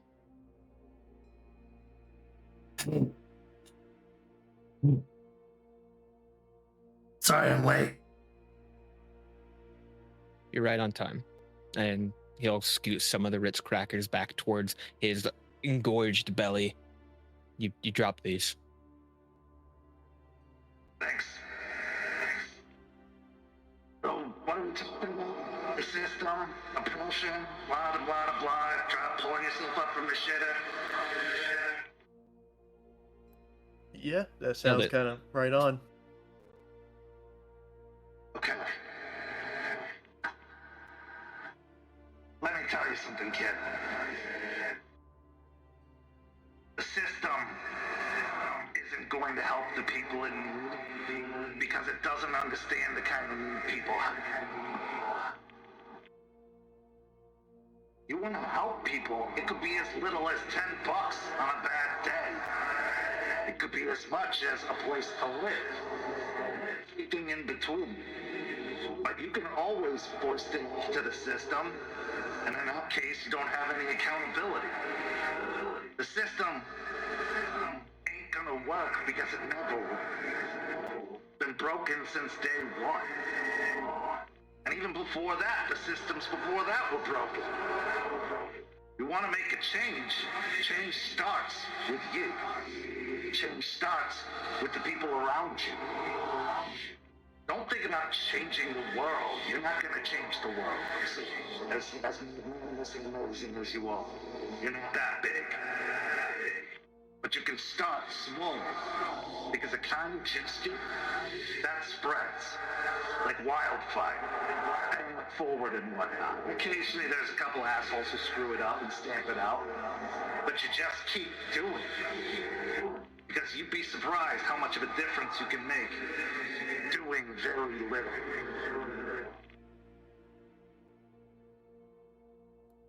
We're nodding along to that as when he mentioned the part about people taking advantage of kindness, you can't help but think of the many times he has done that very same action. But he'll say, I mean, that I can understand that. It just sucks, you know. The feeling like I'm a big bad scary wolf man, and then I can't even change the city, you know, the system of the city of Ybor from all the, you know, from the rich getting richer, people in Tampa with all these big rise buildings, big companies, and no one can really live anywhere, and you got homeless people all around who are just kicked to the curb, and you know, the hostile architecture being built here. It's just fucked, man. It just also makes me so, pisses me off, and I want to do something about it. Then I'm sitting here looking at my hands, wondering, well, what the fuck am I gonna break? You know, what can I punch? I can't punch the system. It's not really how it works. Yep, and I'm sure all the TikTok activists out there agree with you. You can say it till you're blue in the face. You can bitch and whine and moan. But what you gotta do is just pull up your fucking big boy pants, get out there and do the work. Do the change. Jace here, for example. He's not opening businesses to be a big shot. He's opening businesses to fund his charity work, to help open shelters, to help benefit those in need. I'm sure he gets a little scratch on the side, but, you know, he's here to provide meals for the homeless. He doesn't charge them. He charges everybody else and then gives the free meals to them.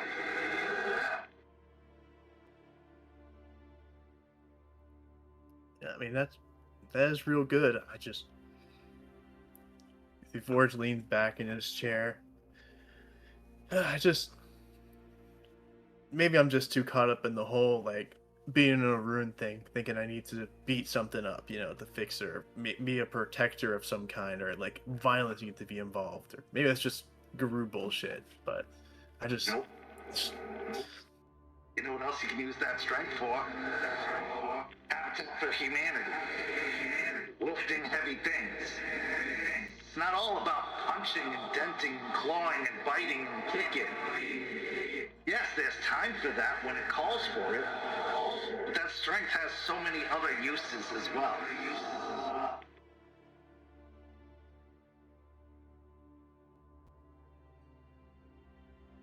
Yeah, I mean, I've been able to tell with the working on the new cairn and getting everything fixed up there. I've been doing some side work and helping out people and establishing the connections ever since we talked that one time, the last pizza party. I've been working hard on getting all the new people to talk to so I can have an information network going and everything, and I feel like I got a decent one now. Now I care about the people, I've helped them with their stuff. I moved furniture. I've help with small favors. I've listened to people at the bar, and I'm like, I want to make their lives better. Now I know I got to do something to fix this system, especially if we got Spiral on their way, leeches prowling around, making everyone's lives worse. Because they're always going to be around. That's the inevitable part. And one of the great things about being who we are is we adapt. And dying has a way of putting things in perspective. Yeah. Everything just feels kind of different now. Like all the stuff that I was doing before just felt childish, like I was just wasting time, and I could have been doing so much more and making this, hellhole slightly better. I gotta ask though, why does it have to be that way? Why do there always gotta be those things around, I mean, I know it's always been that way up to this point and probably not going to change anytime soon, but is it wrong for hoping that maybe we can make that different? Not wrong for hoping. But the truth is, the people who do the bad things won't let anything stop them. The people who do the good things often get stopped. Whether it's out of fear, or laziness, or self-interest. The people who run the world, the people who destroy the world, they don't give a fuck. And they won't let anything stop them from doing it. What you need is to get some of the good people realizing that and upping their game. Otherwise, the good people are going to continue to fall behind and continue to get trod on.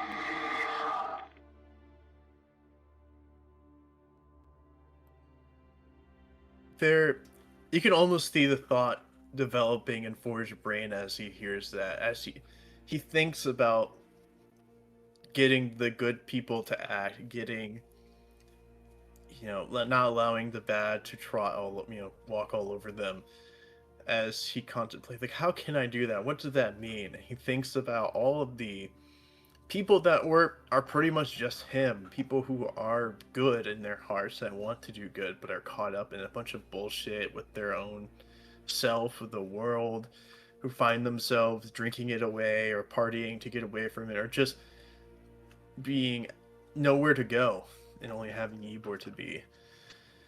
As eventually, like, the light bulb forms, if he thinks, hey, that's not a bad idea actually, Rat. I know a whole ton of people. I mean, maybe I can, I got the strength for it. I can maybe try and get some people together, a little bit of a community thing going here where we get people to actually start helping each other out. A bunch of people, like, they're so caught up in their shit and they don't even have time for anyone else or even themselves. So, like, if everyone's helping each other out, then I think maybe we have a little bit more time for everything, right? And for focusing on the important things. That's how the people in charge want it. They want you too distracted, caught up in your own bullshit, to be able to unite. They rule by division. They rule by keeping you all feeling alone and desperate and helpless. If they actually let you unite, they wouldn't be in charge anymore. We're seeing it right now, all over the place. People filling up the streets of major cities almost monthly at this point. Setting warehouses on fire. Shit's getting wild. But that's the kind of difference a group makes over an individual. You keep thinking, what can you do? As if you have to carry the world on your back. We've lost a lot of grit to that thinking. Whether it's to depression, or endless anger, or just death. You can't do it all by yourself. That's why Gaia chose wolves. Because wolves work in packs.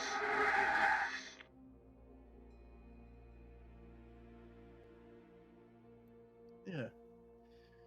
Hey, hey, Jace, this may be a little out of left field, but you need any help with your, work, at your business? I can come around, help every now and again. Depends on which business you're running. That'd be hilarious. Okay, hold on. Let's not get too crazy here. Busboy. Yeah, trash guy. Like, I hate taking out the trash. If you're needing a job, we'll treat it like an interview. First, what's your name? If you mention job, he sits back, long exhale. Shit, well, it may sound a little crazy, but I've not really actually done an interview before. Kind of like my first one then. You're off to a terrible start. Well, I mean, names forged from failures. He awkwardly, realize, oh shit, I probably should shake your hand. And he brings his hand up to offer a handshake. That's a little long for a name tag. A little bit. Forged? I mean, what would you have the humans call you?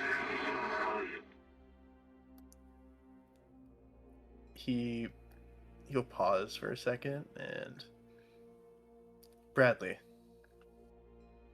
Yeah. Well, Bradley, he'll reach his hand forward. Jason. Shake it. He's my boss, so he's just gonna watch this interview process and actually oversee this whole thing, though, if that's okay. Yeah, I mean it's fine.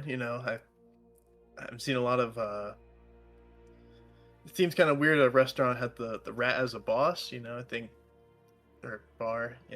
Might be bad for business, maybe, or less like Ratatouille. That's also.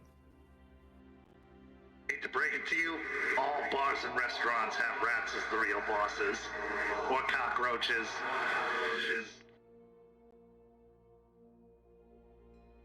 At this point, Rat scoops up a cracker and just sits back on his butt, munching on the cracker. Bradley, I got all walks of life that come through here, and sometimes things get a little hairy. And I don't mean the way that we get hairy, but just a little hectic here. Can you keep a cool head? If you asked me that about a year ago, I'd say no. But these days, I've been pretty good at that. A lot better than I used to be. Yeah. I also have that fun group of our cousins that come in through the back. They sometimes also get a little rowdy, and they have to stay somewhat quiet. Do you think you can handle them too? Oh yeah, I've been running with them, on occasion. I think I can do pretty good with that. Have you ever made a drink? I mean, I made a vodka Red Bull. Just Okay. So 1. We can work on that, though. He looks to Rat for a moment. I could have him roadhouse this thing. That'd be kind of fun. Make me put a bit more of that safety feeling in here, knowing that there's a little bit of extra muscle around, and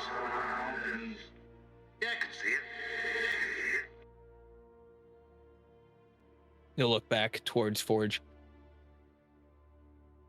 As far as security of this place, it's myself. Jester comes through here often too, and she can definitely handle herself. But on times that we're not here, or even just extra hands, if you would work as kind of weeding people out for me, like they overstay, they are welcome, or they're not welcome, and you make sure they don't get in. Is that something that you think you could do?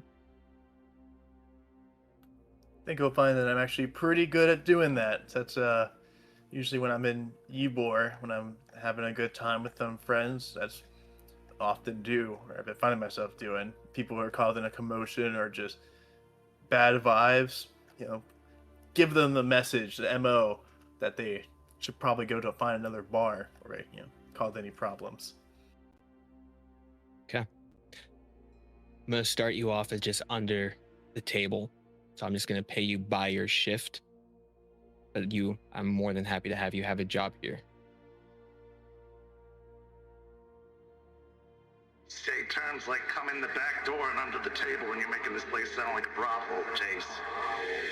That hasn't passed my mind on certain ideas. That is a whole new clientele that could need our help, but the rules here are in the wrong state for things like that.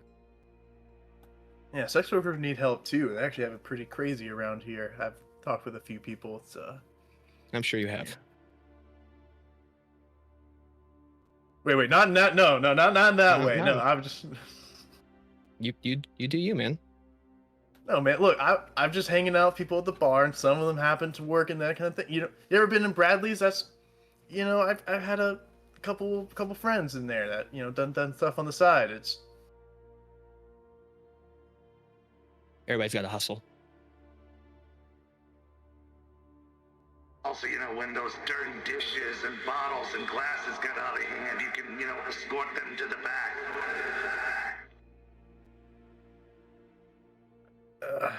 I guess. Look. I've done work like that before a little bit. I've worked in the Hell Saloon. I vaguely remember how to do, some of the cleaning. You get a little bit reminiscent look on his face. He'll say, I remember me and Juniper used to work together pretty often. Probably should have made her clean as much as I did. Well, first rule of employment, if you got time to lean, you got time to clean. True. This place gets pretty dirty. Charles likes to remind me constantly of how dirty this place is. Kind of adds to the aesthetic, doesn't it, though? I feel like that's kind of... You're not wrong. It does. But if you are able to work here for consistently, we'll say 3 months and an easy 90-day period, at that point, I can actually give you employment. And we can actually do all the documentation and signing. But I want you to be able to commit to something. Because it sounds like you're wanting something to be able to help people. So if you commit to the people here, one, I think it'll help you. And the overall growth that this place does for the lower scene population. I think you'll start noticing the differences that are being made. Yeah, I think it'd be a good opportunity as well. I Delphine's been kind of getting on my ass about getting a job too, so it's nice feel like I'm doing something that actually will be helping people instead of just getting some dumbass job at Chipotle and scooping bowls for random people, that doesn't really feel like I'm helping the community. And, maybe I'll use some of my extra bucks to give Joe down the street extra 20 every now and again. He's been looking rough. And those people that rely on you in Ybor, you can have them get a free meal here. Only the ones that rely on you, not the ones you're trying to fuck. Fair.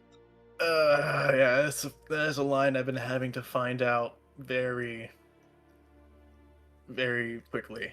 But yeah, all right. If people are in need and they're looking down, I'll send them on over here. Make sure they got somewhere to be. Good. Well, I'm looking forward to it. Congratulations, you have an under-the-counter job. Stretch his hand out and shake it. Yeah, he does. Yeah, he does.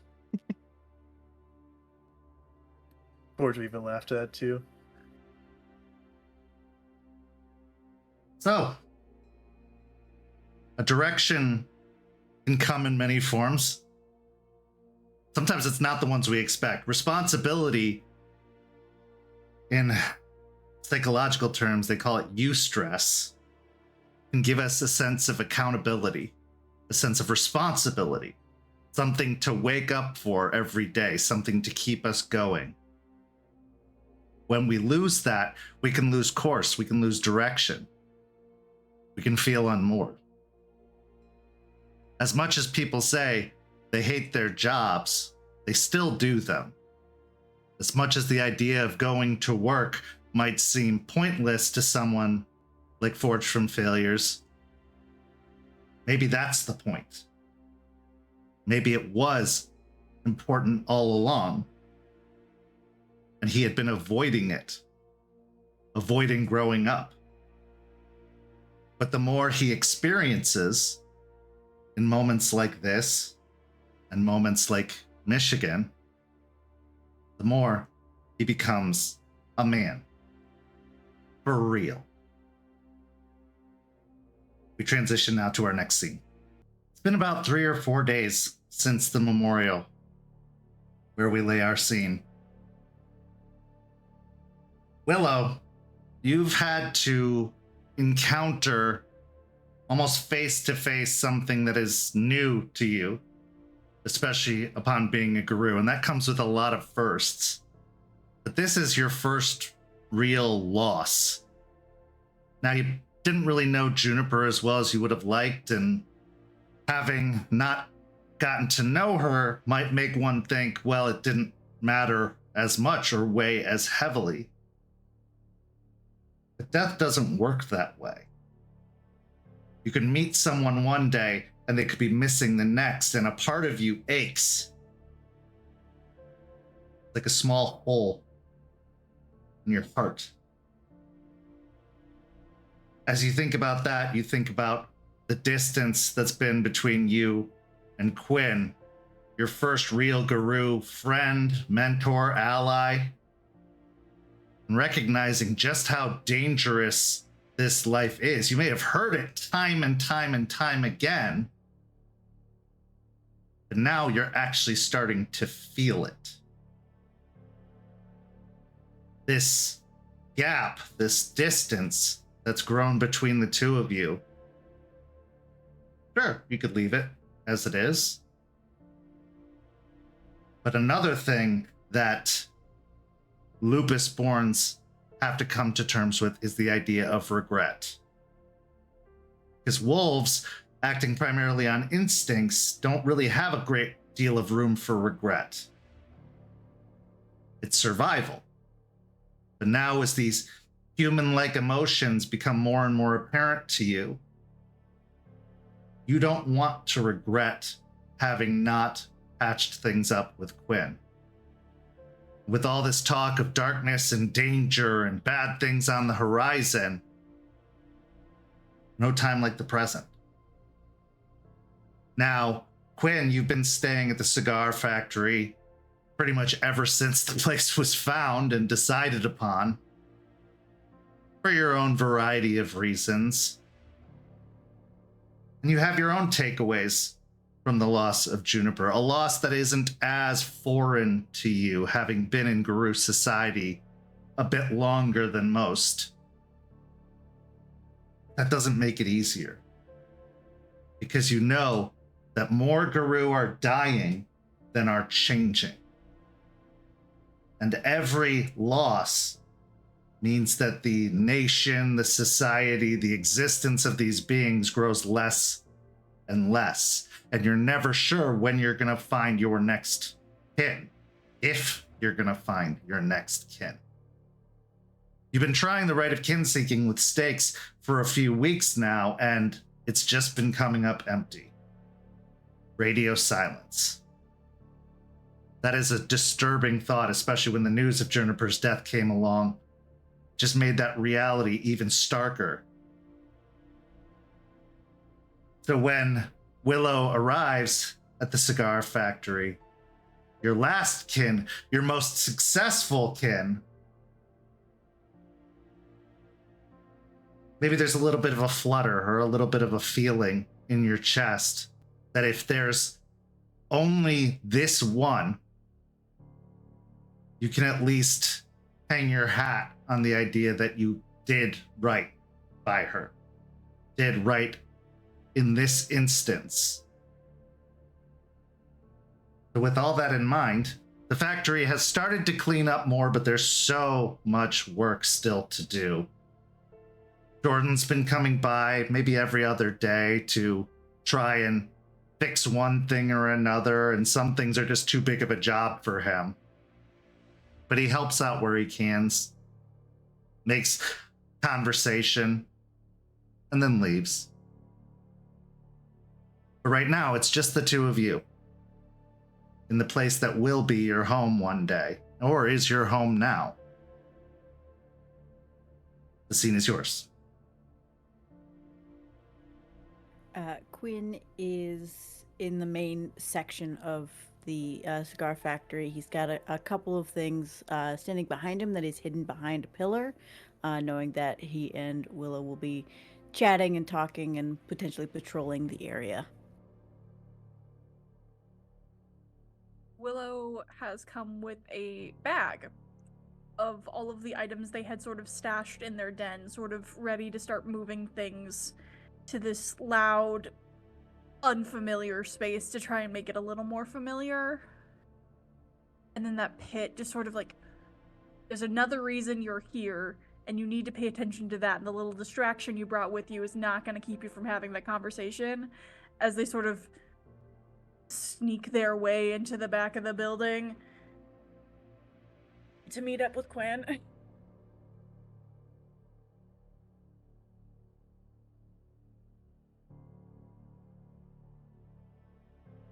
8.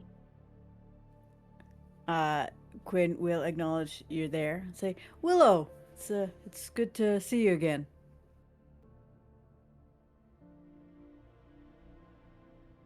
Yeah, it's been, yeah. We'll sort of just throw off the shitty backpack and just sort of throw it to a wall and just sort of, plop down and sort of into a half-crouched seat. Okay, that's, you're not very chipper today. What's going on?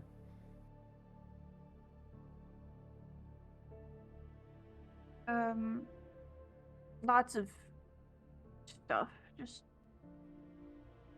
all the stuff with the memorial and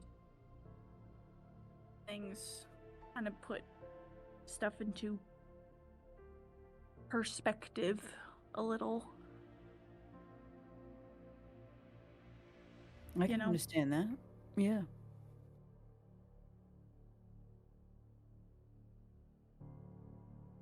I'm sorry. Okay? I'm sorry for the snide comments and the little jabs and the practical jokes. that you may or may not have found already.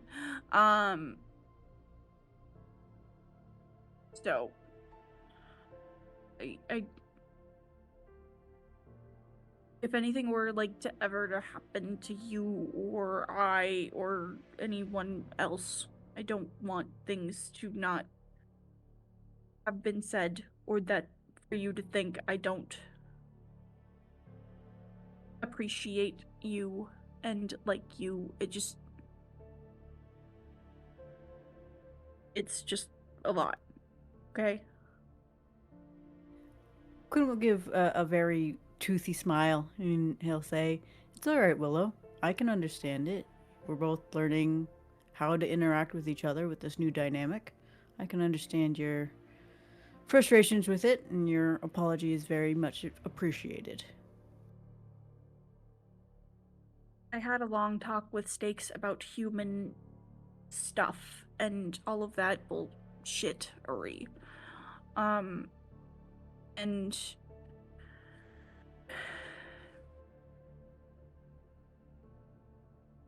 And with everyone saying things around me, I just sort of have taken them in without thinking about them, because I have to think about them and think about what could be lies or truth or whatever, because humans like to put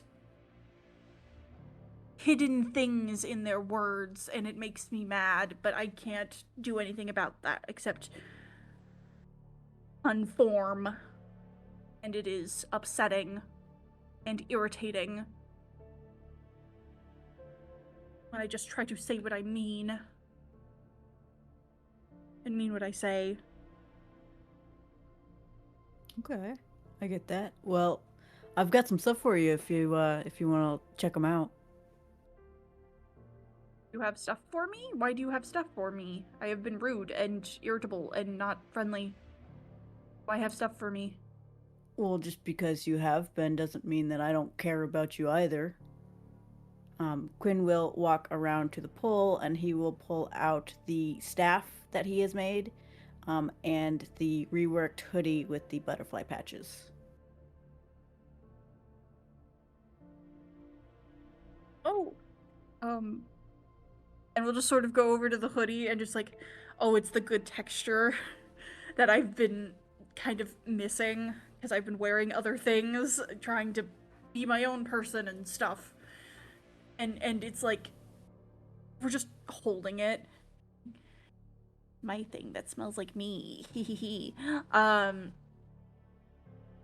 Thank you for, and then the stick, what is stick for? Big stick. I like big stick. What is the big stick? It's a staff, and he'll pull it out, and it's a round, very natural-looking stick that's been crudely carved flames in certain parts of the stick. It's not the best looking, but it's something at least. And he'll hand it over to her. I know you and Terrence have been practicing your new fighting style, and I thought maybe this would be good to use. Willow will just sort of rub their thumbs over the engravings. You put Ember's fire into stick. How did you do that? That does not. It's very nice. Thank you. I just carved it with a knife. It's not the best thing in the world. No, it is good. It's got Ember's flame and fire and her light. No, it is good. It is good because it has light, and that is good. Yeah. I know I already apologized before as well, but I want to apologize again. I was upset for a different reason other than what you said, and you saying it kind of threw me off, and I put my anger on you, and I shouldn't have. And yes, you should not have. That was rude and naughty and bad. But also at the same time, I shouldn't have let everyone else's bearing on how our dynamic works be so influential on how I saw things and how it made me feel about things. But also at the same time, there was some truth in that. So it's a lot of things. All right. Well, like I said, and I promised before, I won't treat you like a baby. But that also means that when we do training together, I'm not going to go easy on you either. Willow immediately levels the stick in his face.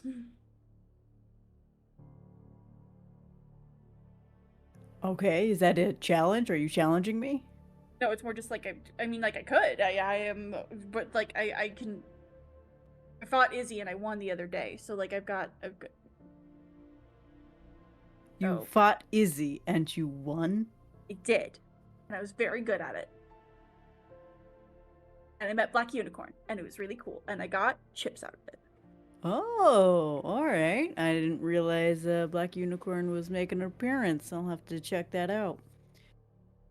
It was really scary, but it was really cool and stuff. So, yeah. Well, would you like to show me some of the moves that Terrence has been teaching you? I mean, I could, but why give my secrets away?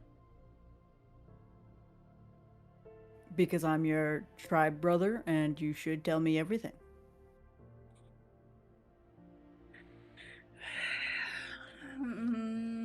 You're right. But also...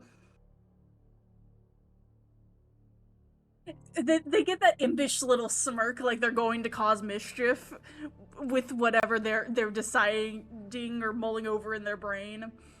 It's like, I could do other things instead.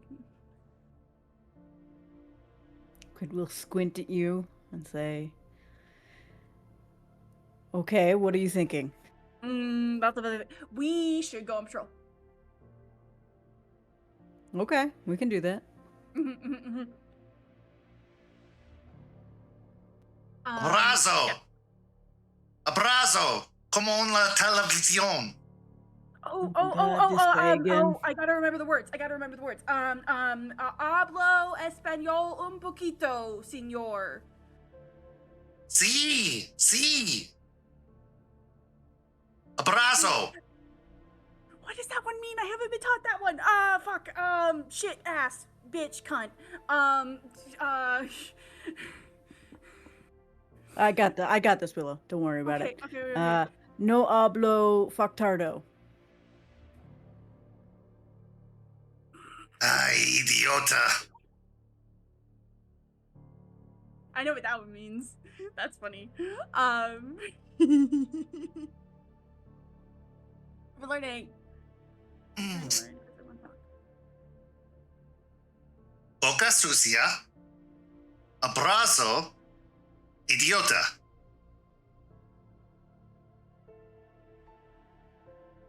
Quinn will look at Willow. Do you know what he's saying?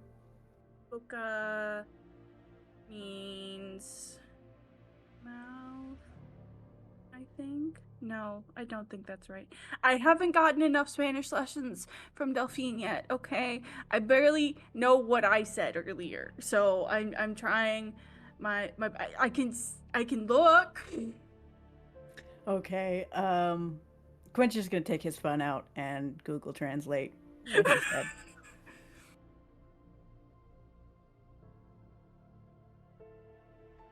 Okay, as you look it up, it is potty mouth, hug, idiot. Yep.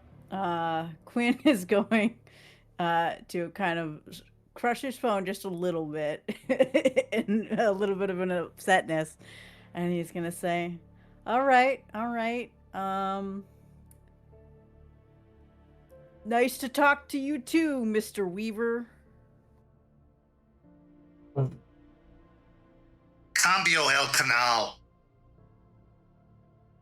I will Google Translate that as well. I changed the channel.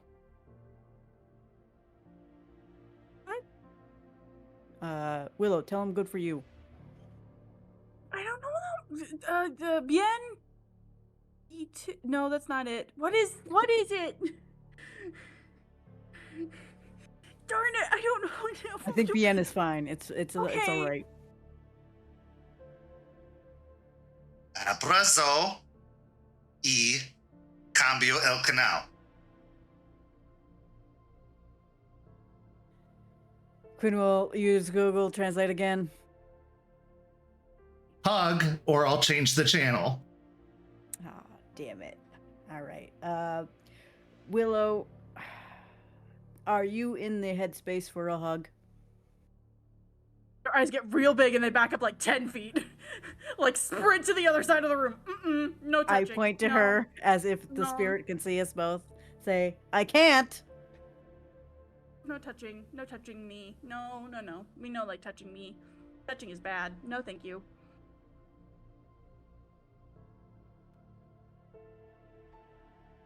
You just hear a long, prolonged sigh come over the speakers before they just click off. That's fair. Touching is bad though. Icky. Yeah. Well, I think his sentiment was probably to make up. Well, I feel like we did that. I feel like it's done. Yeah. Yeah. I agree. Let's get on some patrols and we'll figure things out together. Maybe you'll teach me some moves. Maybe you'll try to... Ooh, let's play tag. Oh. Their pupils get so big. Their eyes just get so big. Tag, you say? Tag, I say.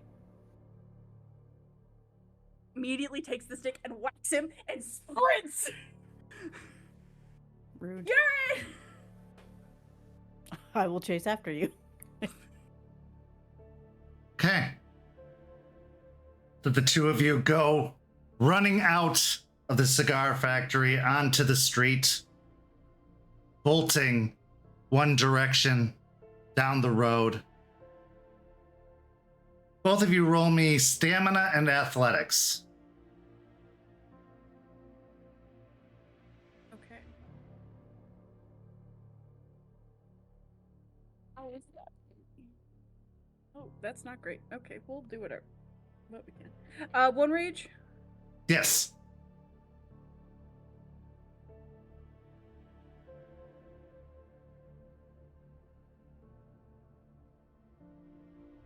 That's 0 5 successes. Okay. It doesn't take long at all for Quinn to catch up as you dart down into one of the alleyways between the nearby businesses. You find yourself at a dead end, panting and heaving as Quinn enters into the alleyway right behind you, seemingly not out of breath at all. I don't know how to do it without trees. There's less trees. How do you do it without trees? Still use the terrain as if it is the trees. Or rocks. But, like, it's the wrong texture. It's like their the bare feet are texture. just sort of grabbing onto the concrete and it's just slipping. And it's just like the clear discomfort with the texture of the ground. As you're standing in the alleyway, Willow catching their breath, Quinn just almost like mockingly watching their protege. The alleyway grows a little bit darker as 3 humanoid figures come in off of the street. One of them, a young man with sandy blonde hair, rather built, says, "Hey, Victoria, look. We've caught ourselves some strays." As Kyle and 2 of his companions start to move into the alleyway. But we will pick this up next week and move on to our final scene of the evening. Our final scene of the evening takes place in the cairn of the Sept of the Evening Star. This has been home for the most part since your arrival in Tampa, Raymond, but it's becoming a little less so as you start to migrate into the cigar factory. But that sense of safety, that sense of guidance, a steady hand, still exists within the cairn. And considering everything that's been coming down the pipeline, whether it's be whispers that you pick up on or rumors about what might be happening in the city, the one that stood out to you primarily is the cult of Fenris. Now, you've had your hands full with plenty of other things, including a worm spirit that seems to be interfering of sorts, but you can't get your mind off of the looming threat that poses and the curiosity or the wondering of, is anything being done about it? While you go to set up a new cairn, while you go to get things started, you know you'll be on your own. They've pretty much said as much. This will be your place, your territory, your opportunity to prove yourselves, the next step in evolution of Guru. But being Raymond Gorn means preparing for all possibilities and inevitabilities. Military training at its finest, especially as an officer. So you go to the most militaristic member of the Sept, the warder, and former wormfoe Charles Albrecht. This is where you are hoping to get some guidance or maybe some insight at the very least as to what is being done, what is going on, and what you should prepare for. So as you enter into the clearing, having let Charles know you were wanting to meet, he is awaiting you at the popular meeting spot in the cairn, the hand-carved wooden table, which you found yourself sitting at more than once in recent weeks. What are your thoughts going into this meeting?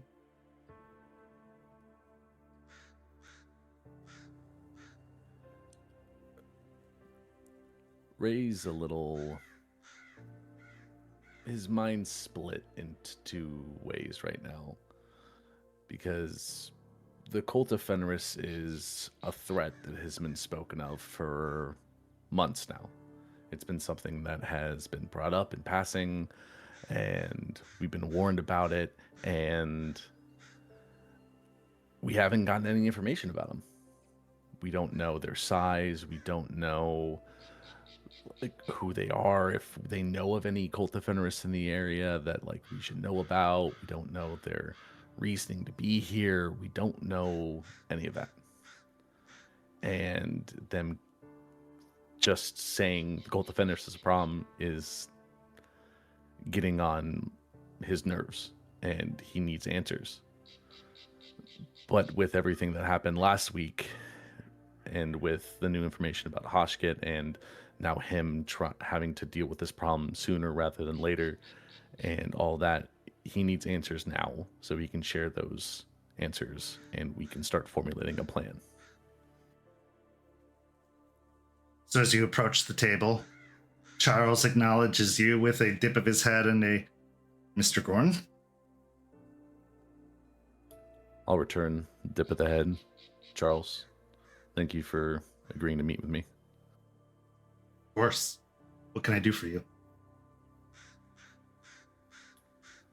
I'll go sit across from him, pull out the chair, and sit down, and cross my hands on the table.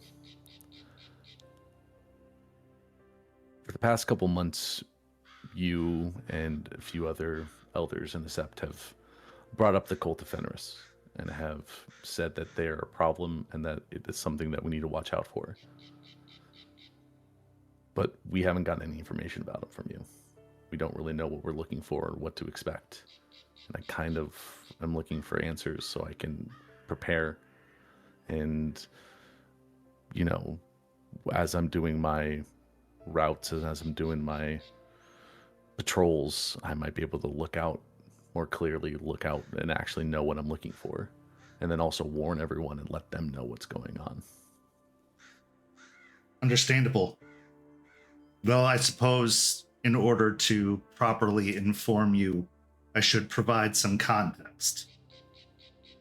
The cult of Fenris first became a problem a little over a year ago.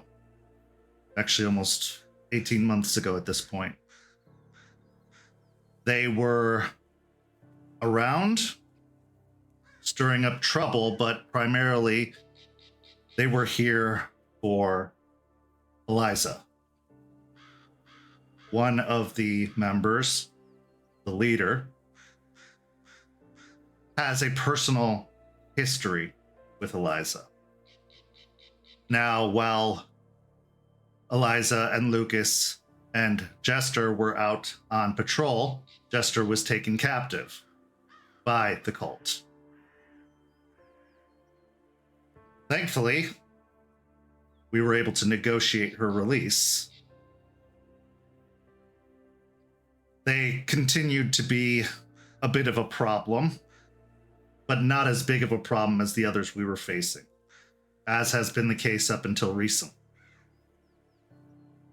Around the time that the storms hit, the hurricanes hitting this area directly, the members of the cult seemed to have left. Now, they were staying in a trailer park, so it's not surprising, as most were evacuated out of the area at the time of the hurricanes, and we had reason to believe that they had backed off, that they weren't a problem, as they hadn't been, and they hadn't returned for quite some time. Well, it seems they're back.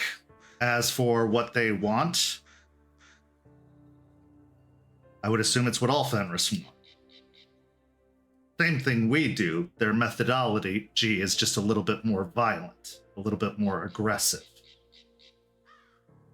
Last we had an accurate count, there were, I believe, about 6 of them or so.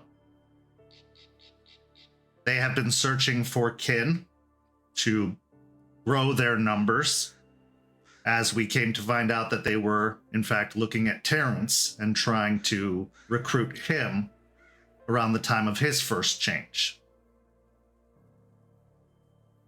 Thankfully, Aiden got to him first, and he is now, as you can see, a productive member of our new nation. Unfortunately, another kin wasn't so fortunate, as we came to find out when Arthur and Aspen attempted to bring them in. Having done the rite of kin-seeking to find them, they were ambushed by the cult, and the kin was killed in the process. This means that their methods have grown more aggressive and violent. So any encounter that you're likely to have with the Cairn will be doubly so. Or with the cult will be doubly so. All the more reason for caution. And if you can, your goal should be to stand your ground as long as you can and then run. If you start to feel like you are getting into trouble. All the more so to avoid aggression whatsoever. Because if they are using ambush tactics, they are probably going to try and outnumber you in any instance. As far as I know, from what was relayed to me, when the kin was killed, there were 5 of them against the 2 and a human who knew nothing of this. Aspen and Arthur were able to escape. The kin was less fortunate.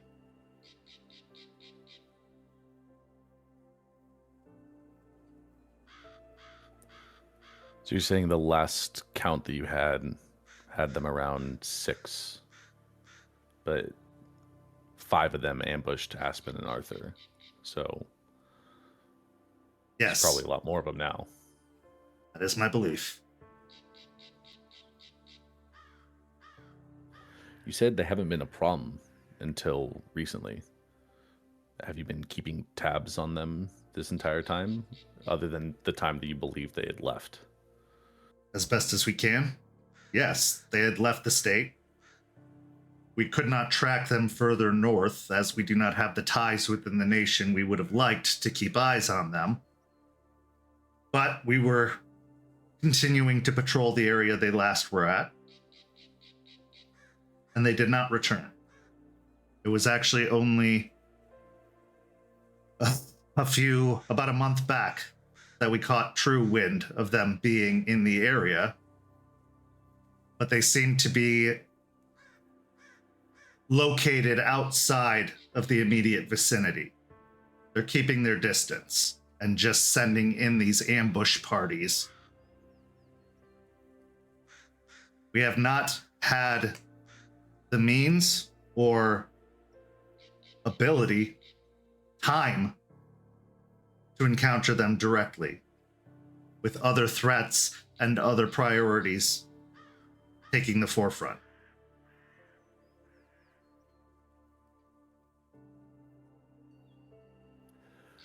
As Charles has been talking, Ray has his notebook pulled out and is writing everything down that he can. And after that last bit, he'll stop writing and look up. It is true, there have been a lot more pressing issues recently, so I'm not trying to sound confrontational in me asking or making pointed questions. I'm Not at all. You're preparing yourself for conflict, as you should. I know, I'm just, I guess, as a, I don't know, a pre-saying, you know, I don't want to come off as too rude. I don't know. It's not rude to get the information you need, especially when danger is at our door. Now, after the display at the memorial, that causes me to have some questions of my own in regards to Fenris. How familiar are you with them?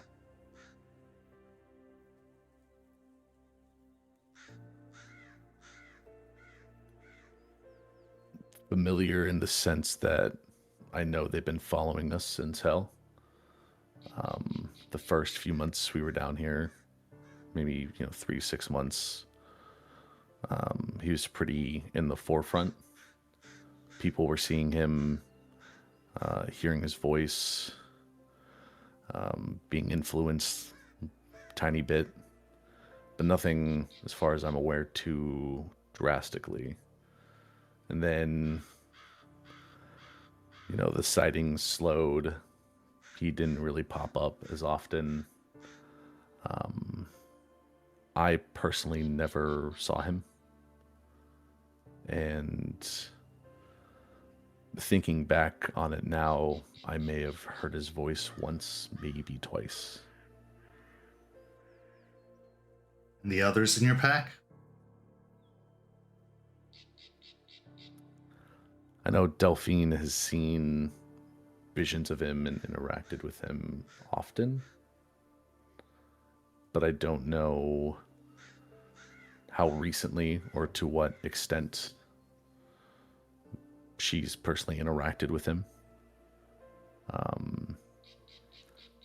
I'm sure Forged has seen him quite a bit with how he used to be and with his volatile reactions. I'm sure Fenris tried very heavily to sway him.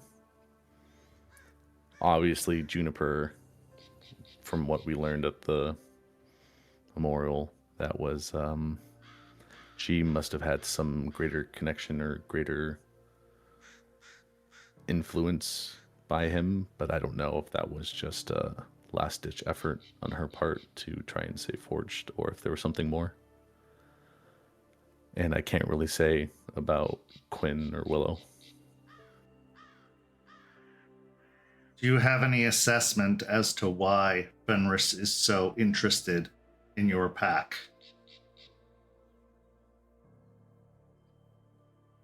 No offense intended, but I think they have much more important targets, but yet they seem to be focused on you. Ray will lean back in his chair and cross his arms. I know that there is some history from hell. I know that was some incident with the cult and the pack and the Sept up there before we got there. So I'm not surprised that he was still lingering when we were there. And you know how we were when we first got here. We were a little worse when we first showed up in hell. So Fenris probably saw us as easy targets, saw us as moldable, someone to be influenced. So I'm not surprised he stuck with us to try to see what he could do. But I am a little surprised that he stayed this long and is still trying something. Perhaps he's through with trying, is now looking to eliminate the problem.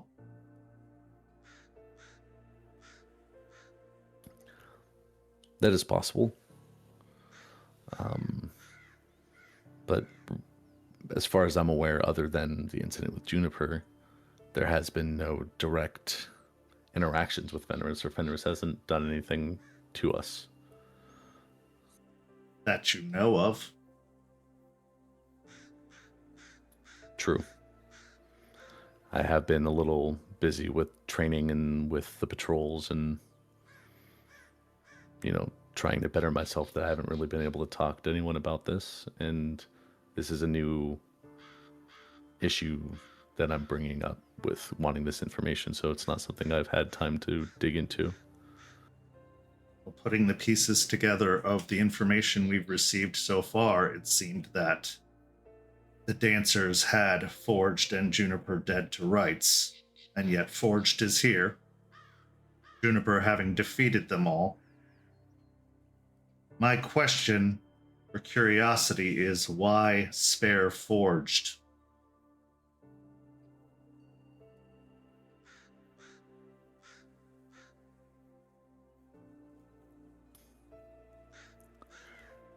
Could I try and roll something to try and piece everything together and just try and come up with a theory? Sure, give me an intelligence and investigation. Okay.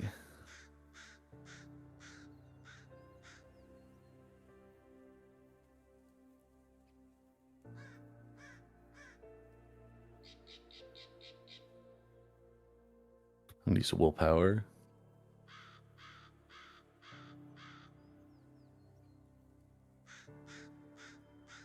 Four successes.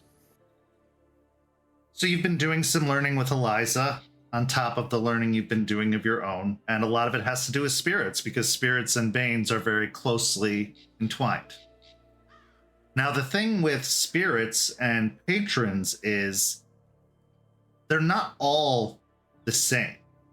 Usually a lot of spirits come in the form of avatars, which could be lesser versions within that spirit's domain, sent as messengers or advisors. Very rarely when you're talking to a patron are you actually talking to the patron itself.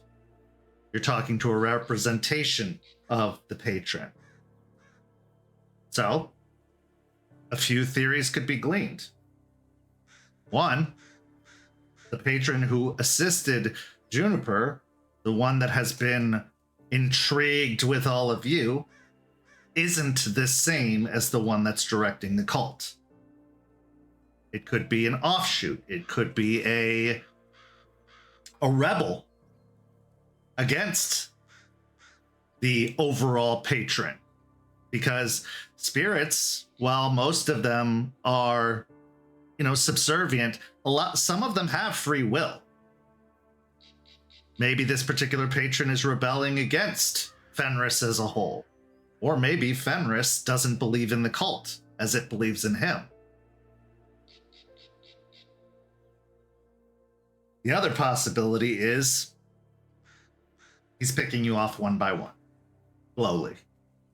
When opportunity arises where it won't cause too much of a stir, his help comes with a spicy price. And maybe In doing this, he is hoping to further drive you into the waiting arms of his fellows in town. Or maybe he's just using you to keep eyes on everything else. There's too many possibilities to count to say for sure. But spirits' motivations can differ from their directions to their followers. For example, Horned Serpent teaches you a great deal, but Horned Serpent could be up to other things, other motivations that have nothing to do with your tribe. They don't just answer to you. They are an inspiration for you, a direction for you, a mascot in ways for you.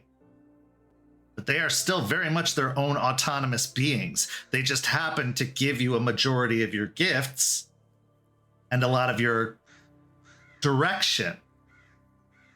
And unlike times before where Guru would be born into a tribe and a lot of genetics came into it, now it's a choice. So the patrons are choosing you as you are choosing them. But that doesn't stop them from having other motivations. Maybe it's the same with Fenris.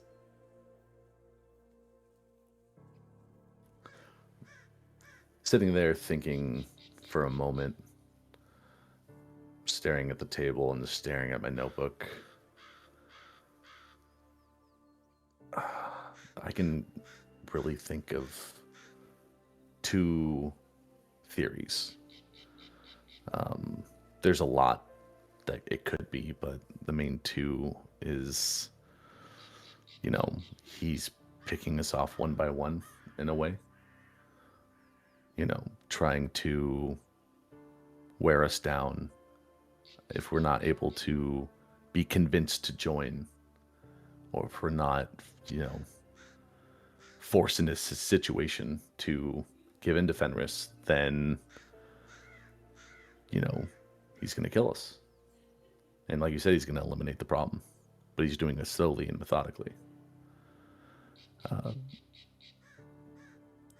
With my teaching with Eliza and the thought process from that, this avatar that we're seeing could have its own motivations and could have its own objectives that differ slightly from the main patron that is Fenris. And he's cashing in with us in some way, trying to change our thinking and change our ways and manipulate us in some way in his benefit, but not the main Fenris's benefit. Well, the first would be within their modus operandi. They believe if you aren't with them, in a way you are against them, an obstacle preventing them from saving Gaia, from destroying the worm and the weaver. Their goals aren't that different from ours, as I said. It's just their way about going about those goals. Now, as for the latter, I can't speak to that. My knowledge of spirits is minimal, as much as is required. And I've found myself keeping some distance between myself and them by design.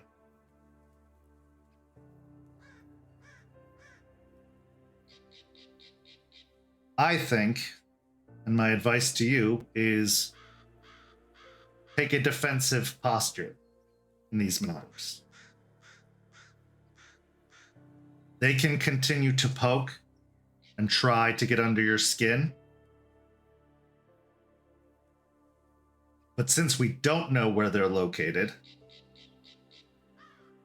we shouldn't go looking, because that just provides more opportunities for them to ambush. They are trying to get our attention. They are trying to draw us out.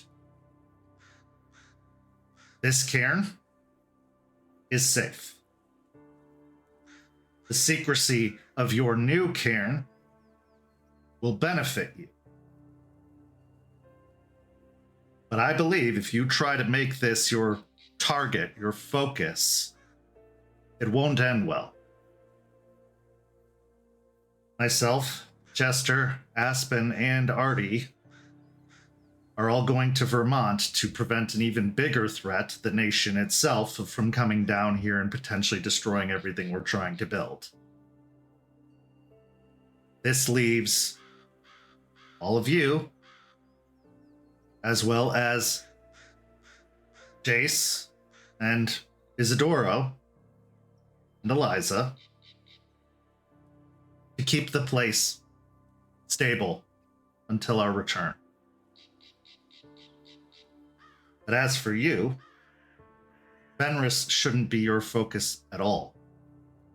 You have a much more important task in finding out what's going on with Matthias and fixing it. Because Black Spiral Dancers are simply Guru infested by Banes. Matthias cannot become a Black Spiral Dancer by any means necessary. And while I disagree with the deal Aspen made with this spirit it's easier to say so in hindsight. But this makes the risk even greater. We don't know what this spirit knows. We don't know who they're feeding their intelligence to. For all we know, they could be assisting Fenris.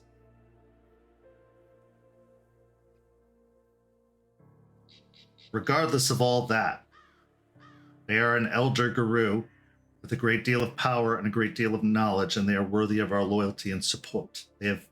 This nation wouldn't be here if it wasn't for them and their assistance. So that needs to be your primary focus at this time. That doesn't mean you shouldn't be on your guard and on watch for the cultists. But do not, and I mean do not, try to hunt them down. We don't have enough information for that to be successful at this time.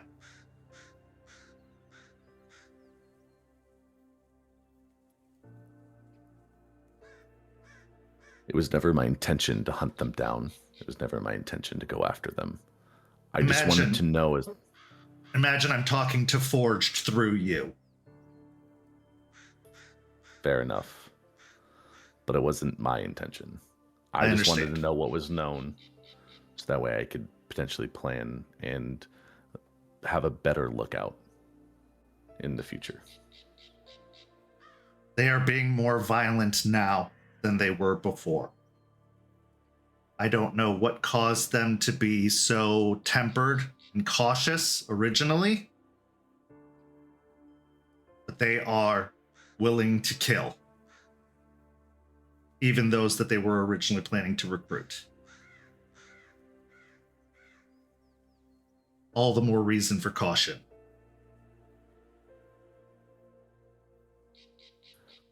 I understand. That's definitely something I will warn everyone about next time I see everyone. And I will let them know that this is more dangerous than we all thought.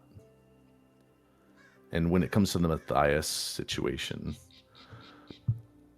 I know I'm a part of it, and I know that it's something that needs to be taken care of. I didn't know that's something I had to solely focus on. I thought this was something that Aspen would have personally dealt with. None of us are able to assist you. That's the deal, thus the problem. We are not to intervene in their affairs. That was the deal.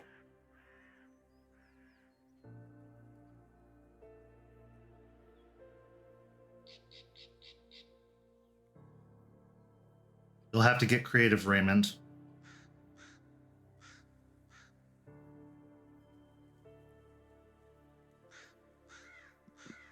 This is definitely a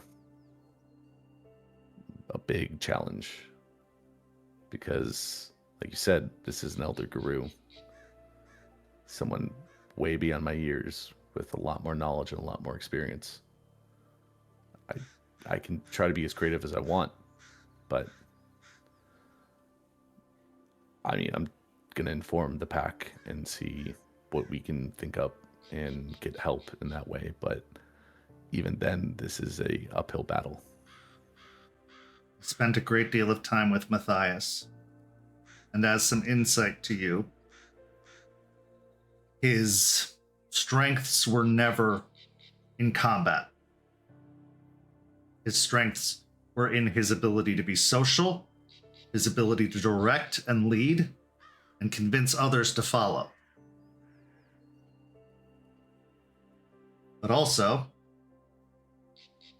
my uncle was a very, very overconfident man at times. He flew in the face of what it was to be Silverfang, blatantly and boldly. If any of that overconfidence is still in there with this spirit, it's more likely that they are going to slip up than not. You just have to be prepared for if they do.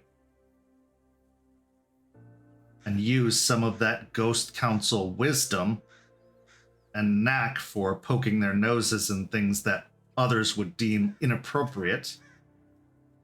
Get the intelligence you might need.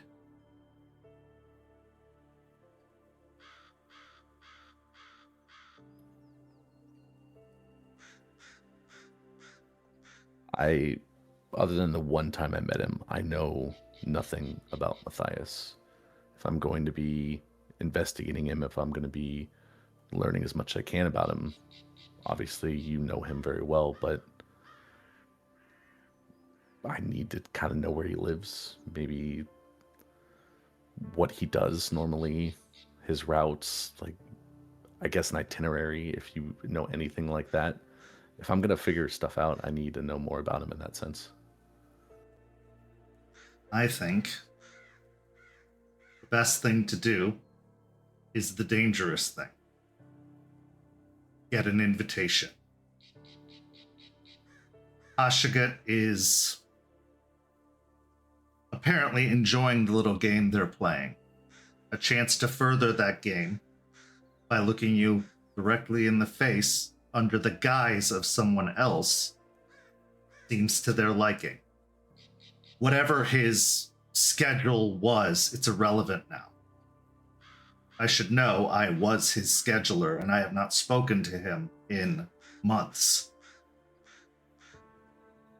As for where he's staying, I can give you that information. Understand this. Hashigat wanted to destroy you, he would have. You're more fun to play with instead. Use that to your advantage.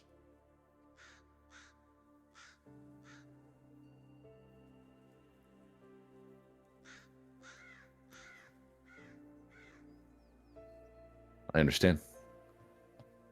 I'll think of something. You can also reach out to Aspen or myself, even if we are in Vermont. We are not completely out of reach. We can answer questions about Matthias. That is the length of the assistance we can give. We're happy to do so. You are not alone, Raymond. Don't make it that way, because the last time you were, we know what happened.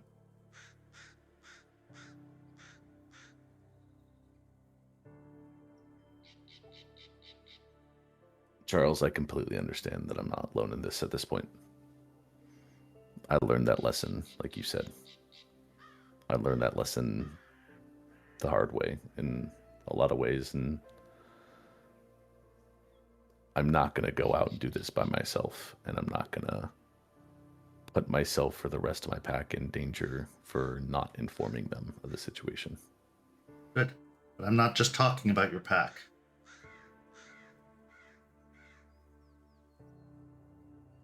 There are those within the city who would not consider themselves part of the Sept. Maybe they can assist you. I have plans to talk to Anna Pelfrey and see if she can be of assistance And Jester gave me a phone number for what's the Michigan Sept or the Virginia Sept, the West Virginia Sept. Thank you. Landline number up there for someone that she knows. So I have people I'm reaching out to, but I have yet to talk with them fully. It's a good start. Also avail yourself of all of the resources and goodwill this Sept has gained by its existence. There are others who have a variety of abilities that would not call themselves Guru. Therefore, maybe they can provide something Guru cannot, even if it's just a perspective.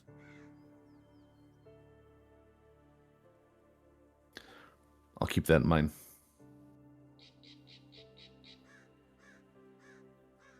I wish I could be of more assistance. I do. And this threat that the Fenris are posing is very serious. And my departure, as well as the departure of the elders, is likely to be viewed as abandonment or not prioritizing the right goals first. Let me tell you, that is not the case. The threat that we are nullifying would make all other threats meaningless, including a worm spirit in my mentor. We will be back as quickly as possible. You can make certain of that. Until then, defend, discern, destroy.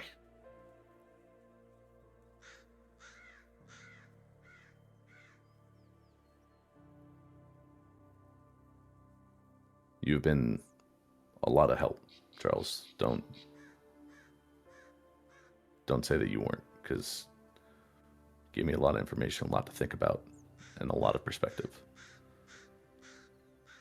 I'll do what I can to help the Cairn and to help the Sept and protect it. I wouldn't leave if I didn't have to, and even still, I am not pleased that I'm in this situation. But I believe in doing so, it will mean more for the nation in the long run. You can do this. You have grown a great deal, and you have proven that the impossible is possible. Don't let things like bargains with foolhardy and arrogant spirits get in the way. Use all of your knowledge and find the knowledge you don't have.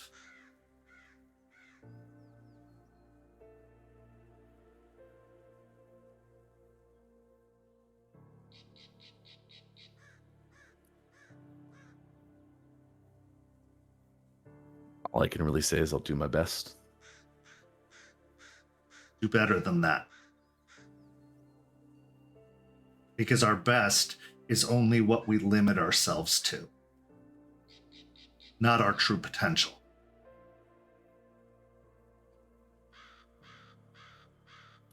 Ray will just nod.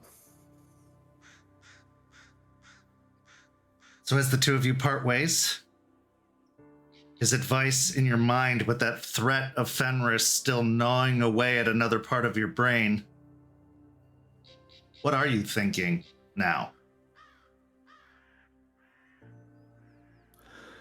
My mind was split when I went into the conversation, and now it's worse. Because I got the information I was looking for. I got numbers, I got history, I got potential reasonings for why they're here, but now being told that I have to solely focus on Matthias because they can help. And I need to find a way to fix it. I need to find a way to come up with a solution. It's a lot more daunting than what it was 30 minutes ago. And with so many things to do, and with these two big threats now seeming a little bigger than they were before, it's going to be hard. But at least now I'm not going to be quiet about it for a year. And I'm going to tell everyone exactly what needs to be told so I can get the help I need. On top of that, Charles mentioned that the cult had a personal interest in Eliza. And after your last encounter with her, makes it seem all the more daunting. You're not supposed to focus on that. Whether you will or won't remains to be seen.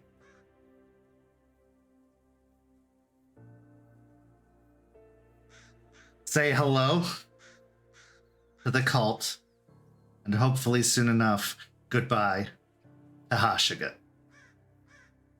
This is where our story comes to a close this evening. But not without two final scenes. The first of our final scenes takes us to the hotel room of Matthias Morning Kill, now known to be the hotel room of Hashigat, as we watch the elder Silverfang sitting in his chair, swirling a glass of some very expensive alcohol. His smile takes an almost serpentine look as the glow in his eyes grows even more red. But all we can hear is the echoing screams of the individual trapped within, begging to break out, trying to find control once more, but as of yet, unable to do so. And then, in our final scene, we are at the memorial stone, Juniper commune, the shattered pieces still sitting atop the stone. The markings made by Gorgon in the pattern of the sigil of Fenris, painted over with the image of spirit. The marking of Fenris starts to glow red, burning and peeling away at the paint beneath, further marking its territory. This is where our story comes to a close this evening. Thank you so much to our amazing players. Thank you to all of our amazing guests, the entire pack from Rage Across Tampa. It's not going to happen often, and I don't know the next time it's going to happen again, but thank you to all of them for making an appearance today for such a jam-packed special episode. Go follow St. Pete by Night on all of that social media you see listed down below, and join the community by following the Discord link. But if you're really going to join something, join the membership at Ko-fi for as low as $5 a month. You can get access to all kinds of behind-the-scenes material, and we are just stacking it with more and more and more, as much as we possibly can to make it worth your while. So if you want more of the Tampaverse, if you want more of St. Pete by Night, go sign up for a Ko-fi membership and let us know what you'd like to see, because we can do more. We just want to know what you like. So let us know. For these amazing players, I'm Kent. Tune into our other programs this week. We've got a new episode of Red Tide Rising to see what the Fangers are up to on Sunday. And then we have a new episode of Rage Across Tampa on Tuesday. And after that, we'll be right back here with Hellhounds next week. Thank you so much for watching. We'll see you next time.